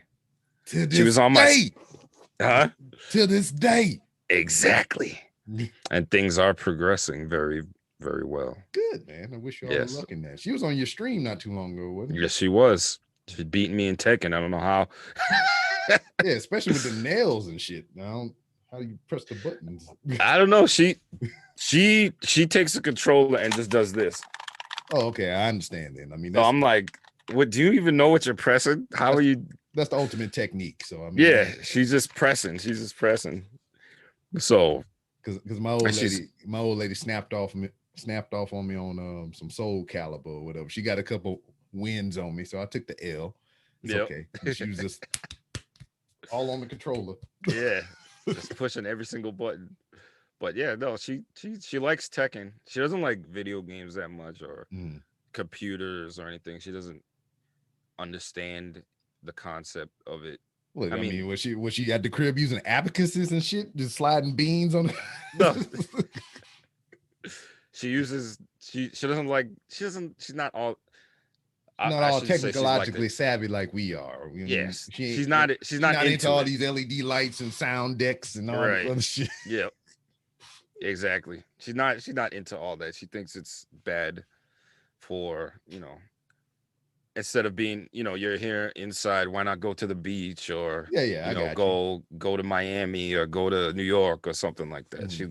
She doesn't. It's not her thing really, but she'll sit here with me and be on stream every once in a blue moon. Yeah. or so often. So I mean, with that even being said or whatever, because I mean, you got a collection of like all kinds of consoles and everything from Dreamcast to OG Nintendo and all these other things or whatever. We saw that. Yeah. How does she, like all that stuff? I mean, or she take that in? She's like, well, why do you have all this stuff?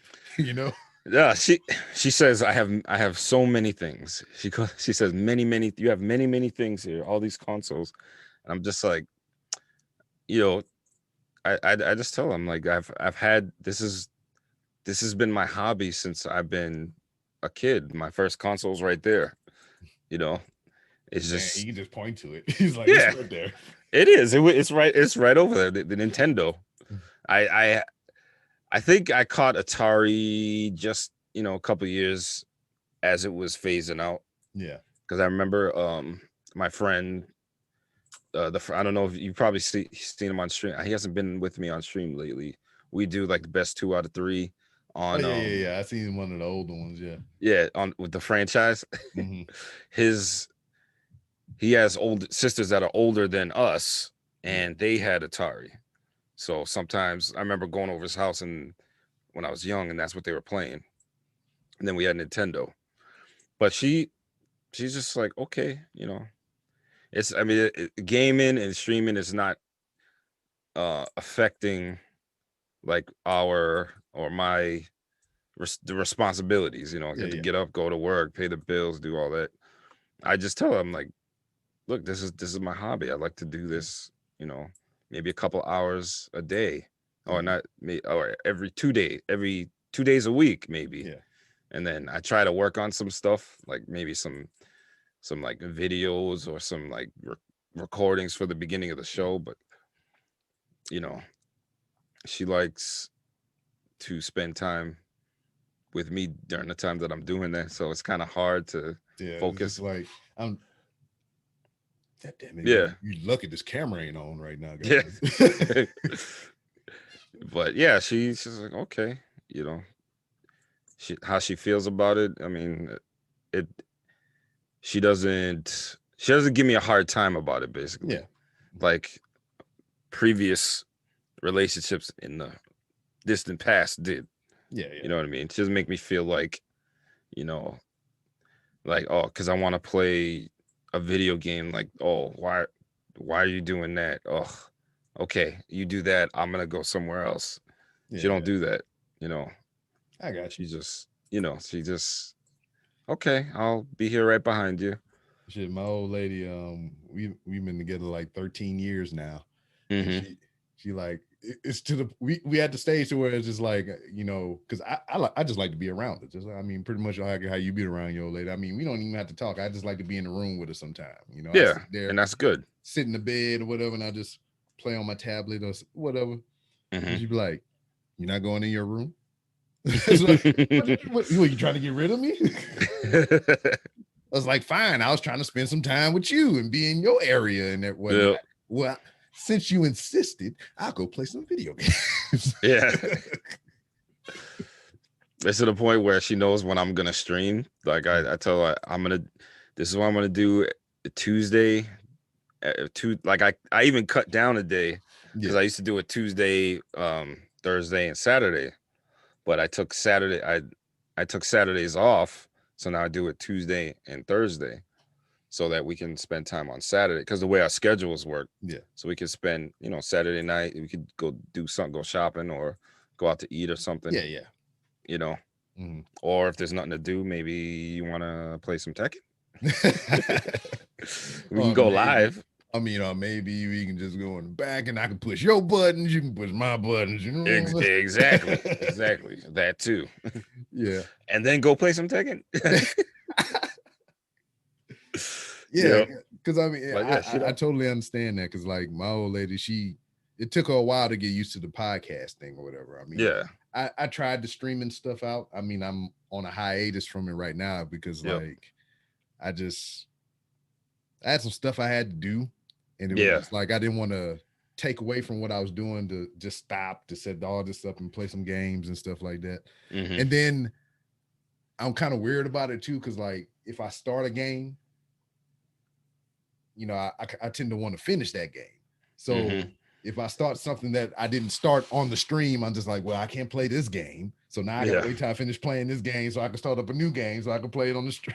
I was like, I don't feel like doing a whole bunch of backfill. I'm like, hey, this is the story of this game. I was like, fuck it. We'll just wait. Yeah. But I mean, how did you find streaming or whatever? Or how did you come to where like, well, I can do this too? How did I come to that? I remember, well, it was recently because I knew nothing. Like I had an Xbox 360, I had an Xbox One, and I played, since Xbox came out. Yeah. I still have my original. You saw it on stream. Yeah. I fixed my original Xbox. Yeah. Since Xbox came out. I got one. It's right. Yeah. Here. Oh yeah. Yeah, I can point at one too. It's right there. Is there? Yeah, it's right there. All right. Good. No, yeah. I didn't. I knew streaming has been around since like I don't know mid 2000s Yeah, maybe. it's been a minute because like it Yeah. was Justin TV, then Yep. that turned into Twitch, Twitch. and then it got bought out by Amazon. Yep. Shit, So, he's making a lot. Whoever Justin is, yeah, cashed out. Mhm. But Just like no, Tom from MySpace. Yep. Tom. I still have. I don't do. Is that still? Can It's you still still there. sign on to MySpace? What your old account? MySpace is still there. I tried many years ago. It's well over 10 years ago. I tried to log in, but it's still there. It's still kicking. It's more like for people who do music, like bands and stuff like that. Oh, okay. Wow, MySpace. MySpace and Black Planet. That was my jam. Yep. So how I found streaming, I remember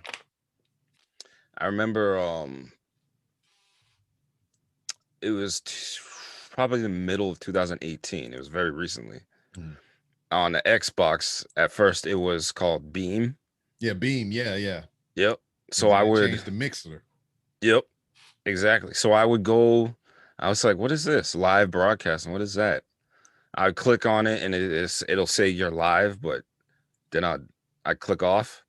So then I would go to the app, and I would sit there and I would watch, people playing the game, and I'm like, why would I want to watch somebody playing the game when I could play it myself? Exactly. It's the same sentiment that I had. I did this many a times. I was like, why the fuck am I watch him play the game? I'm like, why? And I used to see my younger, like either friends, younger brothers or sisters, they'd be on YouTube watching people play. Yeah. Or I had way back, an ex-girlfriend, her brother would be watching somebody play Minecraft or something like that. Yeah, same thing with my youngest. She'd sit there and watch other kids play games and play with toys or whatever. I was like, and they would be. Yeah, and I'm just like, as far as the toys go, she watched other kids play with toys. I was like, that's fine, because if you're content with watching other people play with the toys, you're not asking me to buy you the toys. So that's cool. That works out in your favor. Yeah. But the video games, because I play video games and stuff too. So like to watch somebody else play video games is just like, why don't you just play the game? Exactly. So I would see him watching, and I'll go up to him. I'm like, don't you want to play this game? Why are you watching I don't understand it. Why would you want to watch somebody else play it if you can play it yourself?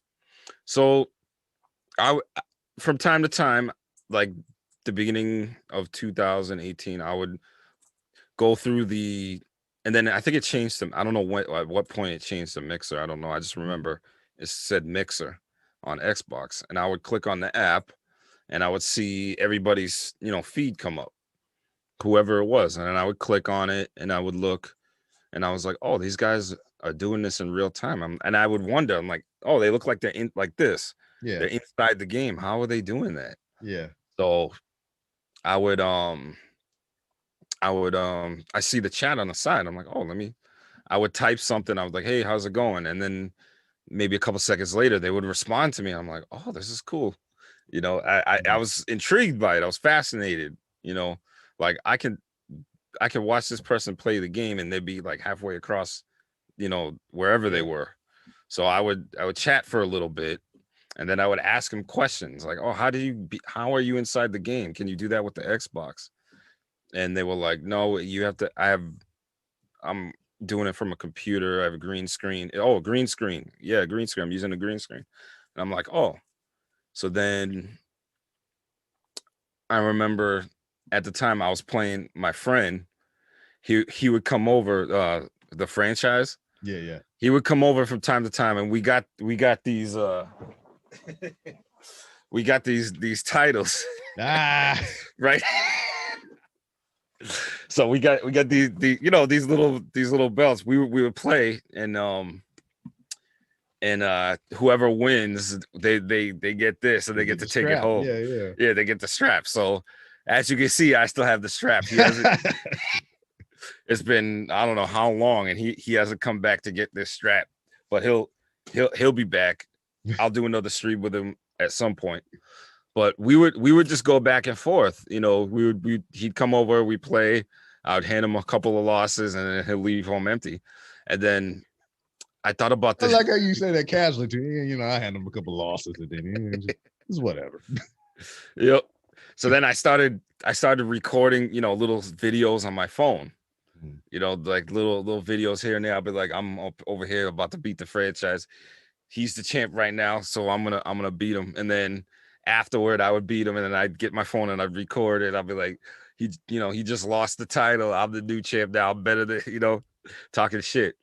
So then I forget when and what. I think it was around June, maybe. It was summer of 2018. I was like, hey, and I still have the video. I think it was like maybe the first stream that I used the Kinect. I used the Kinect as a camera, but you know what? That I tried that too, and that shit kind of sucks. Yeah, it does. Because the Xbox One X, yeah, it doesn't work with the Kinect natively unless you buy the little dongle joint, the little connector. Yeah. So I was just like, when Mixer was on there, I was just like, well, I want to have the camera. Mm-hmm. And I had a Kinect from my old Xbox. Yep. But I had to hunt and search for this goddamn dongle to connect it to the Xbox One. All right. And once I got it, I didn't have this room when I got it. So it was at like sitting on the counter by the foot of my bed, and then I couldn't angle the camera right, and all you can see is like my knees and my crotch and shit. Yeah. You can barely get like the rest of me. And I was like, yeah, this camera sucks. Yeah. Yeah. So like the first stream I did, because it was for Mixer, the first stream I did didn't have a camera. You could just hear, I had my headset and you could hear me talking. Maybe you can hear him in the distance, and we're playing WWE. And I'm whooping him, and then all of a sudden I see somebody say something in the little window on the screen, the little blue window, and I'm like, oh shoot, somebody's watching this. Yay, this is at the time my name was Chaotic. It was like Chaotic 911. That was my screen name for Xbox. Yeah, I seen an old picture of you with your daggone camis on and shit, with shit on your name tape. I was like, this guy. Yeah. Somebody did that and sent it to me. Like, I didn't know there was somebody in my unit. He took a picture of me while I fell asleep in the Humvee. And then he sent it to me like months later and put Chaotic 911. So yeah, I was like, oh shoot, there's somebody actually watching us. So I'm talking, I'm like, yeah, the franchise is here with me, where I'm whooping his ass, just talking a whole bunch of shit. He's talking shit. So then I started watching a lot of videos, a lot of videos on YouTube on like, I'm like streaming setups. How are they building PCs? I found Guile Level. Yeah, I found him. I saw you did an interview with him too. Yeah, that's dope. I found him, and I found a bunch of others. Watching, learning, like how do they do this, how do they do that. A bunch of his videos would pop up, and I was sitting there. That's what I told him that's why I reached out to him, because when I was doing my own research or whatever, same thing. He would be the one that pop up or whatever. You see his little puff ball up top. Yep. I'm like, yeah, there he is. Yeah, oh yeah. Him and the other cat, Nutty, dude in Australia. Nutty. Yep, I would see him too. I would see Nutty. I would see what was this guy's name? The Alpha Gaming channel. I hate that dude. and it's nothing personal either. It's just like I don't like his face. Yeah. I don't know. When I was because I made this shirt. Yeah, I noticed that. That's pretty dope. There was a time to where I was on YouTube searching that information, how to do this stuff and everything. And this one dude face would always pop up, and I didn't like his face. So automatically I hated him. And doggone pretty boy. I would just, it wasn't even that. It's just like something about his face I did not like. It's just like his mannerisms I just didn't like that shit. Now every time this video pop up, I'm like, hide, ignore. I was like, I just hate your face. And that's how I feel about Alpha Channel. Nothing against him personally. He might be a good dude. I don't know. Yeah. But I just hate his face. Yeah.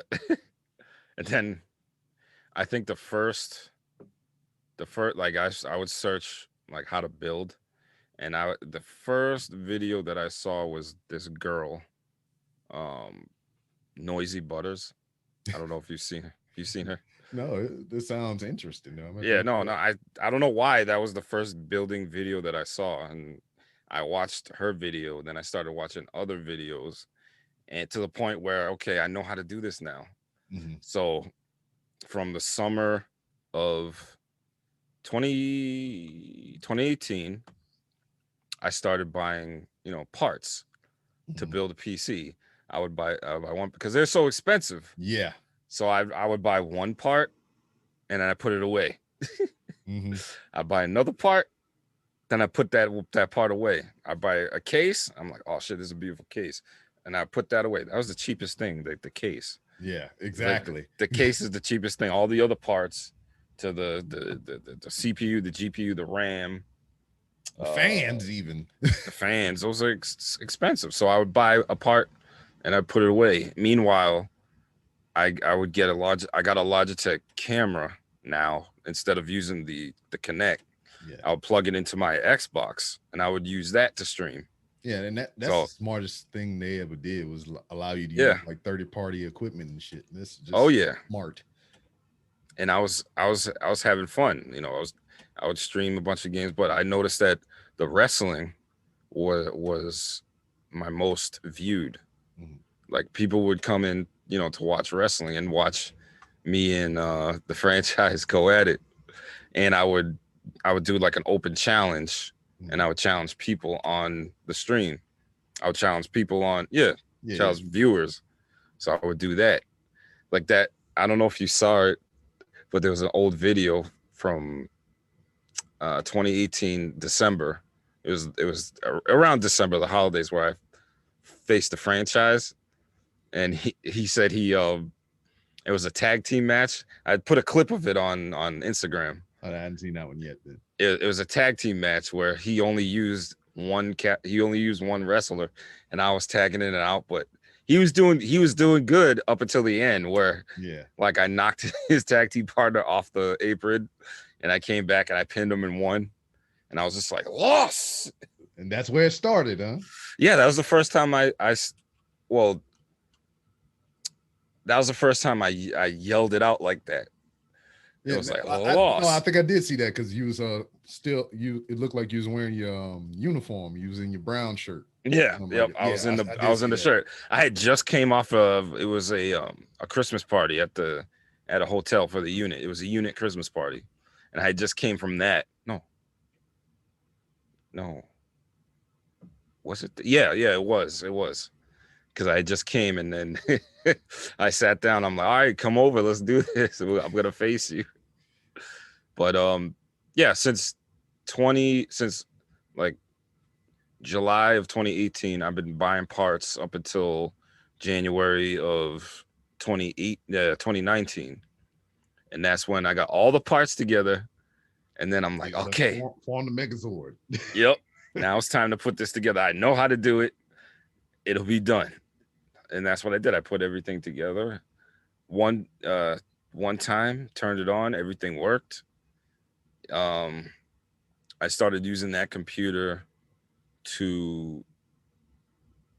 I was using the computer to watch my channel. I was still streaming from the Xbox, but I used the computer to watch the channel until I bought, the capture card. That was the last thing I had to get. I got all the computer parts, but I didn't have the capture card yet.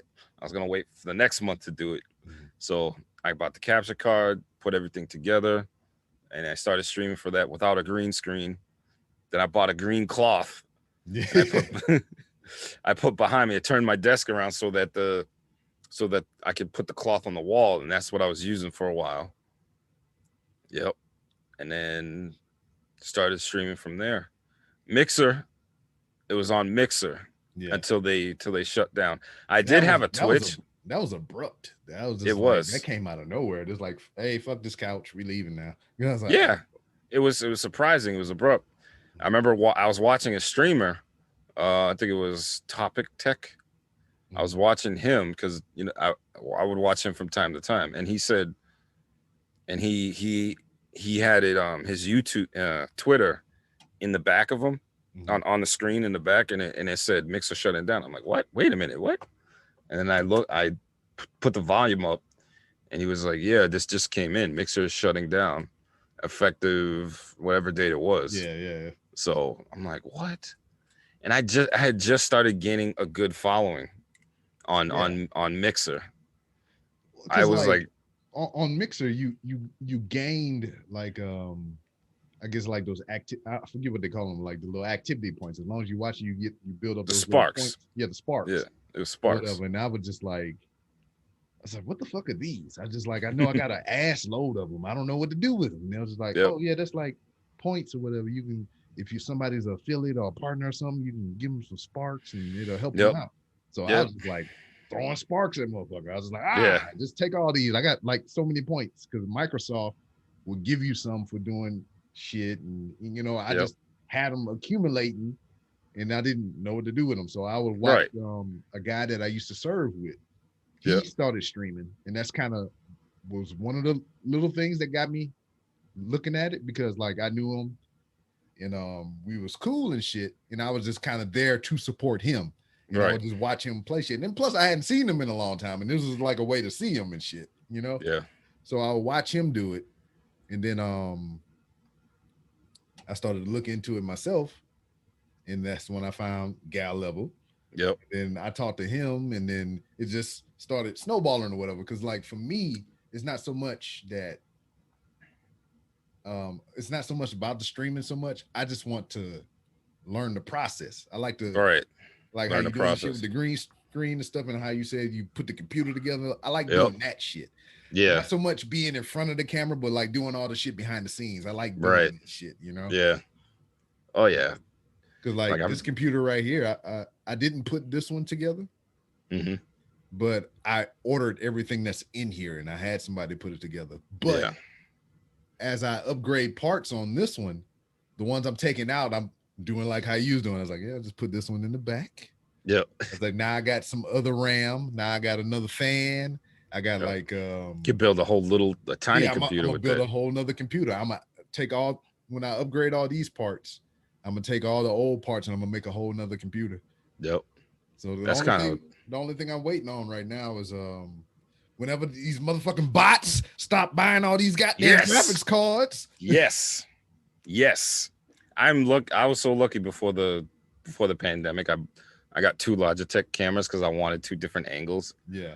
Because I didn't use a green. I bought a new desk and I spun that around so I'm not up against the wall. So I wasn't using a camera. I wasn't using a green screen for a while, and I had 2 different angles. I saw somebody with 2 different angles. They had one over here and one over here showing their setup. So I was like, oh, that looks cool. Let me try that. So I got another camera. Like what was like $60 at the time. Now, ever since the pandemic. Now it's like 100 or something for a damn camera. It's ridiculous. So that's what I was so lucky to have these cameras, but I wanted a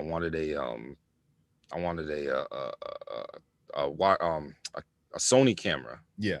I wanted to get one of those, and I eventually got one, but the capture cards were sold out. Yeah. Shit, it took me a while to get this one or whatever. I got one of the Elgato joints. Yep. And everything. And it was just like a hustle and bustle to get that. Cause I did see that there were, I mean, cause Elgato shit is overpriced. It's high, but I mean, it's some quality shit. It is. But damn, it was at a reasonable price. I was like, all right, I don't feel too bad about buying this. But after a while, I was just like, oh shit, this price is going up. I need to hurry up and capitalize on this now. They have cheaper ones out there too, though. It's like $50. But sometimes you get what you paid for, though. Exactly. I got one from, I don't know where this is from. It's like a blue. I got it off it wasn't Wish. It was it was a different website that sold alternative capture card camera Camlink. Okay, capture, those things. It's like a HD is a blue one. So I ended up buying that, and I'm using it to this day. It's working pretty good. Word. You know, um, I do want to build another computer. I have that urge to do it. Actually, somebody asked me earlier, uh, yesterday. A friend of mine said, "Hey, I know you do the streaming and everything, and you built your own PC. His son wants to get into that. He wanted me to show his son, how I did it, and maybe possibly if he buys the parts, building a PC for him." So I was like, yeah, I'll do that. I've been wanting to do it. I've been wanting to build a PC. Maybe I'll record a video or, Yeah. do something like that. So I would do that. I would build a PC and try to record it. It might take a while Yeah. to get the recording, to get that. See, that's what I wanted to do. I wanted to build a PC, set an area in this downstairs basement that I have. It's downstairs, this rug. It's all done, but I accumulated a lot of stuff from when I moved. So I got to get rid of some. But set an area up. I would have to set the cameras up. Maybe I'll live stream it. I don't know. Yeah. And then copy it, record it, put it on YouTube or something. But I did record myself trying to fix my Sega CD. And you know what? I got it to work. It started working. I watched YouTube videos on what could possibly be wrong with it, and I figured it out. I fixed it. I got it to run. I started playing, was it Streets? What was it? Final Fight on it. Okay. And then I tried a different game, and it wouldn't turn on. Shit. I played NBA Jam. You remember NBA Jam? Oh, yeah. He's on fire. Yeah, he's on fire. So I played a little bit of that, and I noticed my controllers weren't working. Some buttons wouldn't work, but I got the game to start and to run. When I tried a different game, it stopped working. The Sega CD part didn't work. So I'm like, what the hell? So I tried to fix it again. It still didn't work. So I did that all on video. So now it's just like, okay, now I have to ask for help on YouTube. Like, what else could be wrong with this? It said it was this. I fixed it.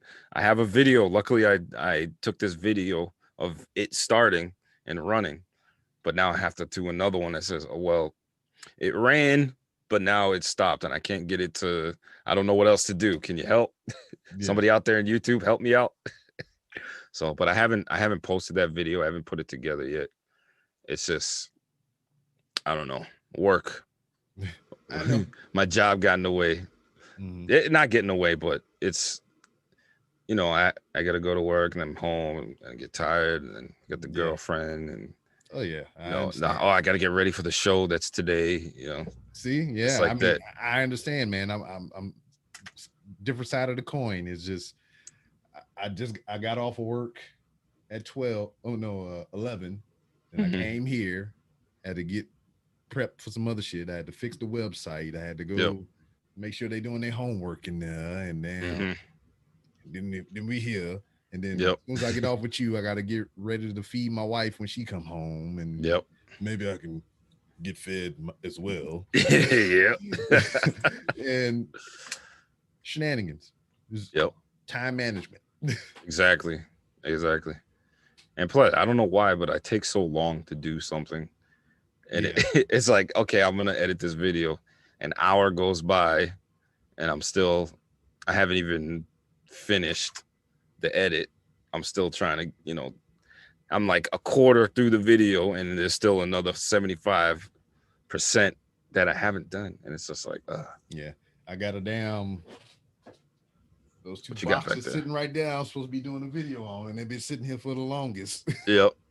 It's like you don't want to open it until, you got to get all set up. You got to get your you gotta have the right angle sometimes or whatever. Because like if you just sit there and you're like, all right, I don't want to do this, and it's just like blah, it's just like It's that's how I feel sometimes. Like I got and coming up with ideas and because you don't want to copy nobody, whatever. Right. But like a lot of shit has already been done. Exactly. but there is some things that I noticed that people aren't doing when it comes to the e-feds. Yeah. I noticed a few things that nobody's doing. They're not Everybody's, dressing up in maid outfits. They're not doing that. no. Yeah, I made a bet. I was like, you guys can't get me to 10 losses, and then they started trying extra hard. So I had to wear it, but I don't think anybody saw it. I don't know. I saw it. I was playing. You saw it? I was playing a different game when I wore it, but I haven't put it on since. I haven't made a bet since. I said this will never happen again. Yeah. Hope you enjoyed it while you could. Yep. But there's some ideas that I want to do for the e-fed that it's just doing it. It's just trying it. Like with the channel points and everything, I got a few ideas, but it just I don't want to do like old school WWF, do like Cyber Monday and Cyber Tuesday or whatever. You redeem so many points, you get to pick the max stipulation and all kind of stuff like that. You just guessed my idea. You're welcome. Blow the horns at them.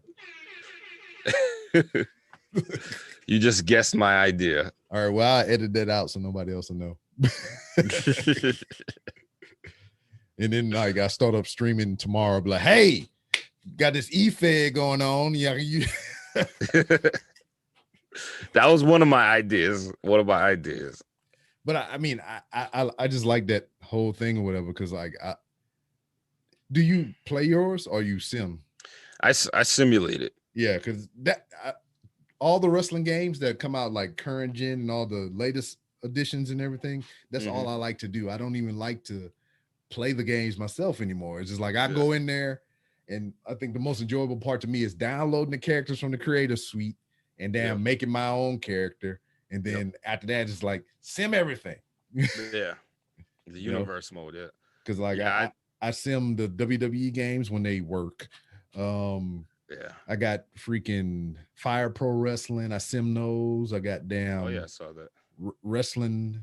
Goddamn, what is it? Wrestling Empire just came out, and then Retromania just came out. So I'm gonna get those, and I'm gonna just simulate all them shit. Cause like I like to do the commentary part. I like to call the moves and shit like that. That shit is fun to me. It is. But it's like everybody's doing that. What are they not doing? That's what, like, how can I? That's what I've been thinking. How can I? Because have you ever talked to Dad's First Time? Have you ever seen him? No. He's a wrestling fan. He streams, but he does more like a game show. His streams are more interactive. He brings people on and they sit there. They either talk about wrestling or he'll put out like a hot topic, of discussion, and then they'll talk about it. And who is this? Dad's First Time. Dad's First Time. I'm gonna write that down. That sounds right up my alley. Yeah. He'll talk about it. He'll talk about topics and everything, and they'll just sit there and on stream just chatting, and then they'll have their debates or fun. Yeah. Or they'll play a game or something like that. But mostly he's like a talk show guy. He does games. And he likes wrestling. He has a lot of wrestling animations going on. Like he'll have Randy Orton go and RKO him. I don't know how he does it. Or he'll have the Macho Man on there, or he'll put himself in front of a green screen, and then he'll imitate the Macho Man. Oh yeah, like, and then have Mean Gene right here, interviewing him. Oh, that's crazy. So it's cool. Or he'll be in the middle of the ring, and then the Undertaker will come, and then he'll act scared. Like he'll play the video, and then put himself in there. It's really cool. Oh yeah, I'm about to look that guy up. Hell Dad's First Time. He's good. I was talking to him. I forget where I was going with that. Yeah. Oh yeah, trying to find ideas. Yeah, something new. Something new that nobody's doing. That will have people more involved, and then more viewers will come, or more interaction with your stream. But then you gotta keep that level up, and that's difficult. Yeah, as difficult because and I know what you're saying because like I think that's the most enjoyable part of the thing is this yep, the people just coming in and hanging with you or whatever. yeah, I find that real cool, especially somebody sitting in the audience essentially and yeah, interacting with the host and whatnot. yep, It's cool. It's yeah. not as lame as I thought it was before. And anytime I Yeah, get somebody that come on here and stream or do anything like that, I tell them that. I was like, I yeah, used to think what you do sucked. yeah. I was like, why the hell you playing video games when I can play the video games myself? Right, right. It's fun. It's fun, especially when you. It's also fun when you have maybe 2 or 3 other streamers, and then that are in your little like you. Let's say you have a circle of you know people that you meet on Mixer or your friends, and you guys have your own little.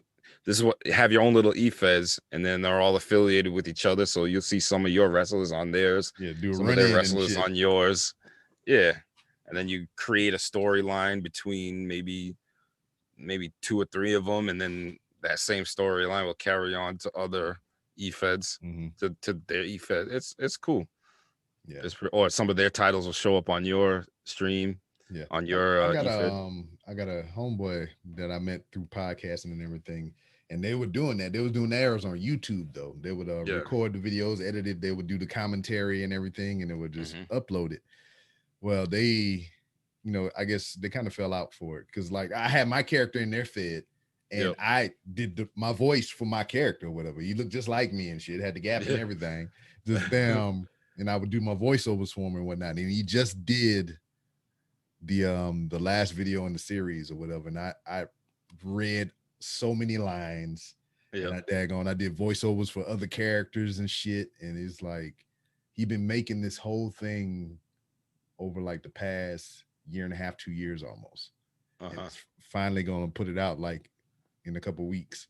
Because like, pandemic shit and life and all kind of stuff. That's why it kind of took so long. His fucking computer took a shit on my thing. Then he had to build that back. So this is like the grandest grand finale that you can do for this shit or whatever. And I'm kind of sad to see it go.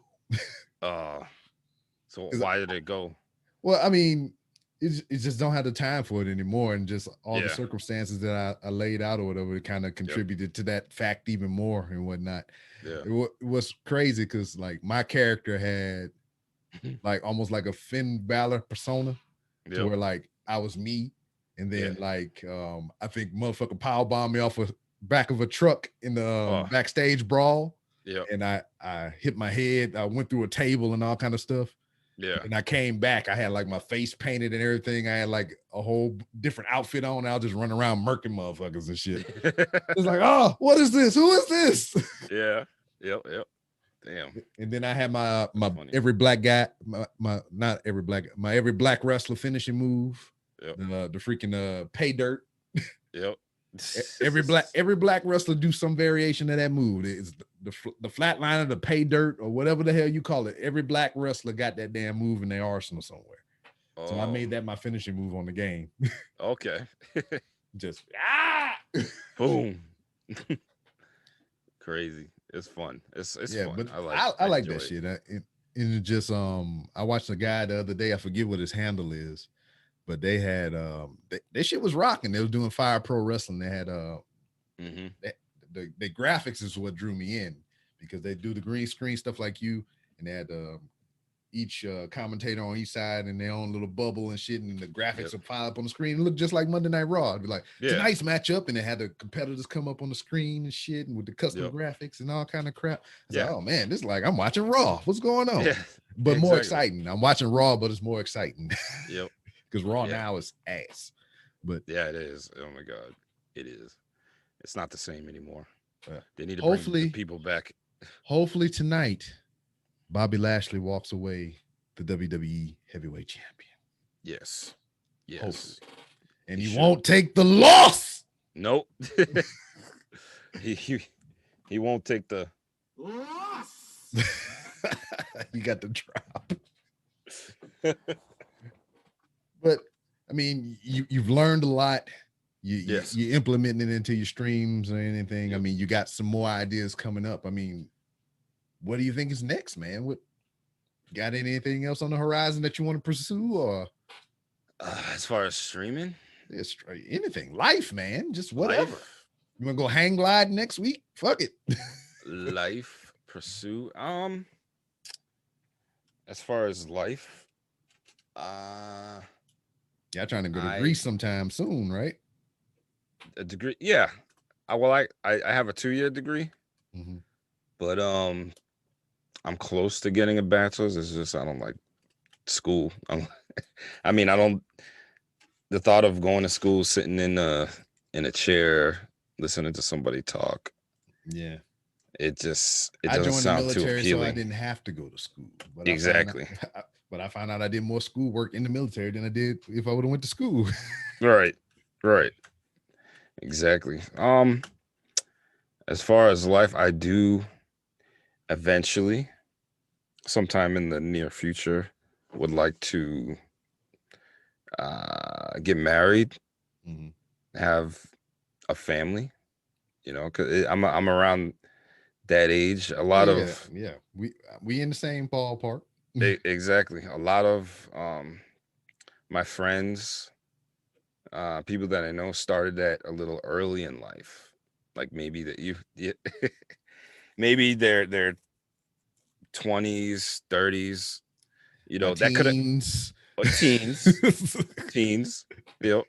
There's another reason why I joined the military. I had to get a job real quick. Yeah, exactly.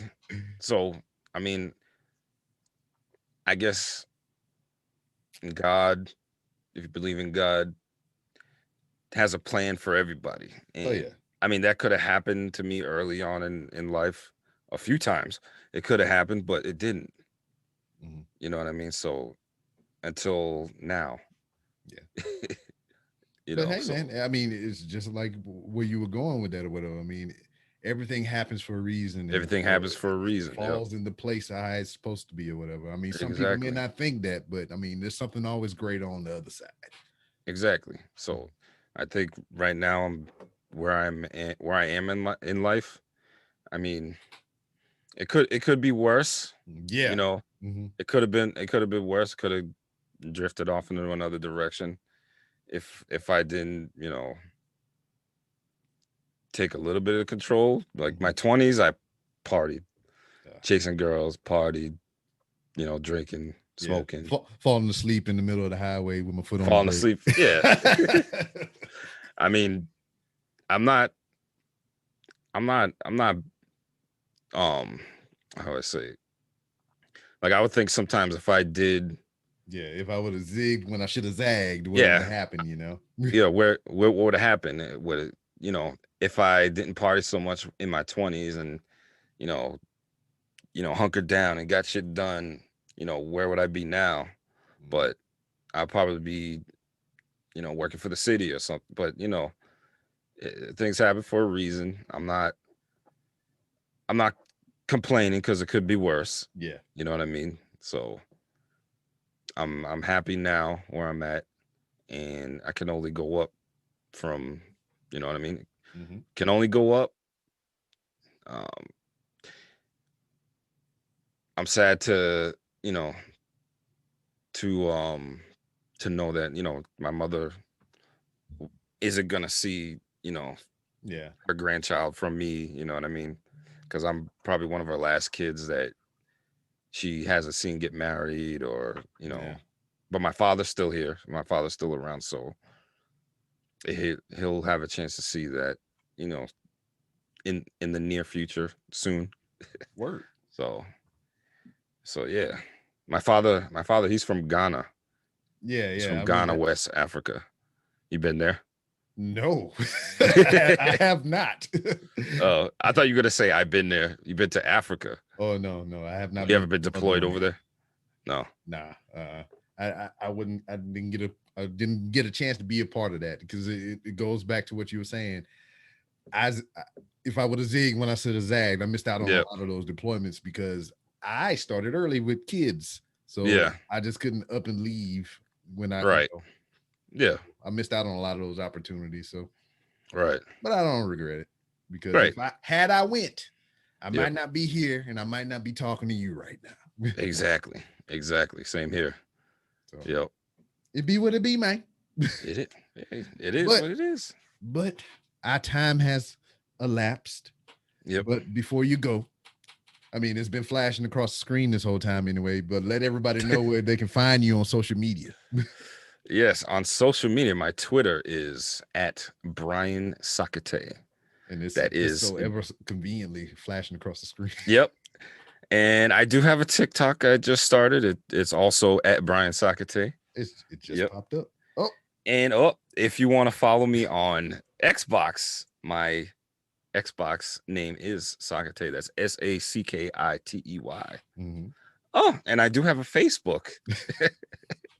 I have a Facebook. It's SACKITEY Games.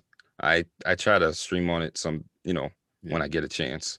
And you can follow me on Instagram too. That is at Brian SACKITEY. Mhm. Right there. That's BRIAN SACKITEY. Mhm. Brian SACKITEY. Man, every time you say that or whatever, remind me of Pootie Tang. Sakate, Sakata. SACKITEY. Yeah. Everybody has their own variations of saying it too. It's so funny. If I pop into somebody's stream, it's like, hey, what up, Sack? How you doing, Sack? Sackity. Or Sackity. Sackity. It's pronounced, for the record. It comes from Ghana, West Africa. That's the name. My birth name. It's Sa Ki Te. Sakite. Yes. That's how a guy level would be like, Sackity, what's going on, man? It's Sackity. But it's Sakite. Mhm. Sakite. Sakite. Yes. I can tell you, boy, you say it wrong again. But yeah, But that's hey, where you can find me. as it is for every guest of the Random Rambles with Rob podcast, you have been here. The door is always open for you to come back to Yes, promote sir. your next big thing or just to come shoot the shit. Yep. I appreciate you having me, man. Thank you very much. Yeah, man, I appreciate your time. I'm honored and I'm humbled Humble to be a part of the podcast. Yes. Random Ramblings with Rob. And he said it without a stutter or stammer. I like it. Yes. Also, because I read it at the back of you. Yes. Right. Advertising. Yep. I read it. I read it right back there. As soon as I knew what I was about to say, and I saw it. Random Ramblings with Rob right there. Boom. It works out.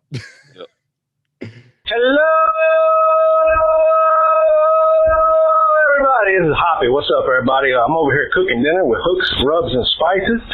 B-Rob turned me on to this stuff, and I tell you what, it's great. It's a homemade blend of the finest ingredients sourced from Texas gardens, farmers, and markets. And it's some good shit. I tell you what, try the smoke and sweetness, or you can try Hoppy's favorite, the Mad Cow, which is a nice peppery slap in the face. One taste, and you'll be hooked. Hooks, rubs, and spices.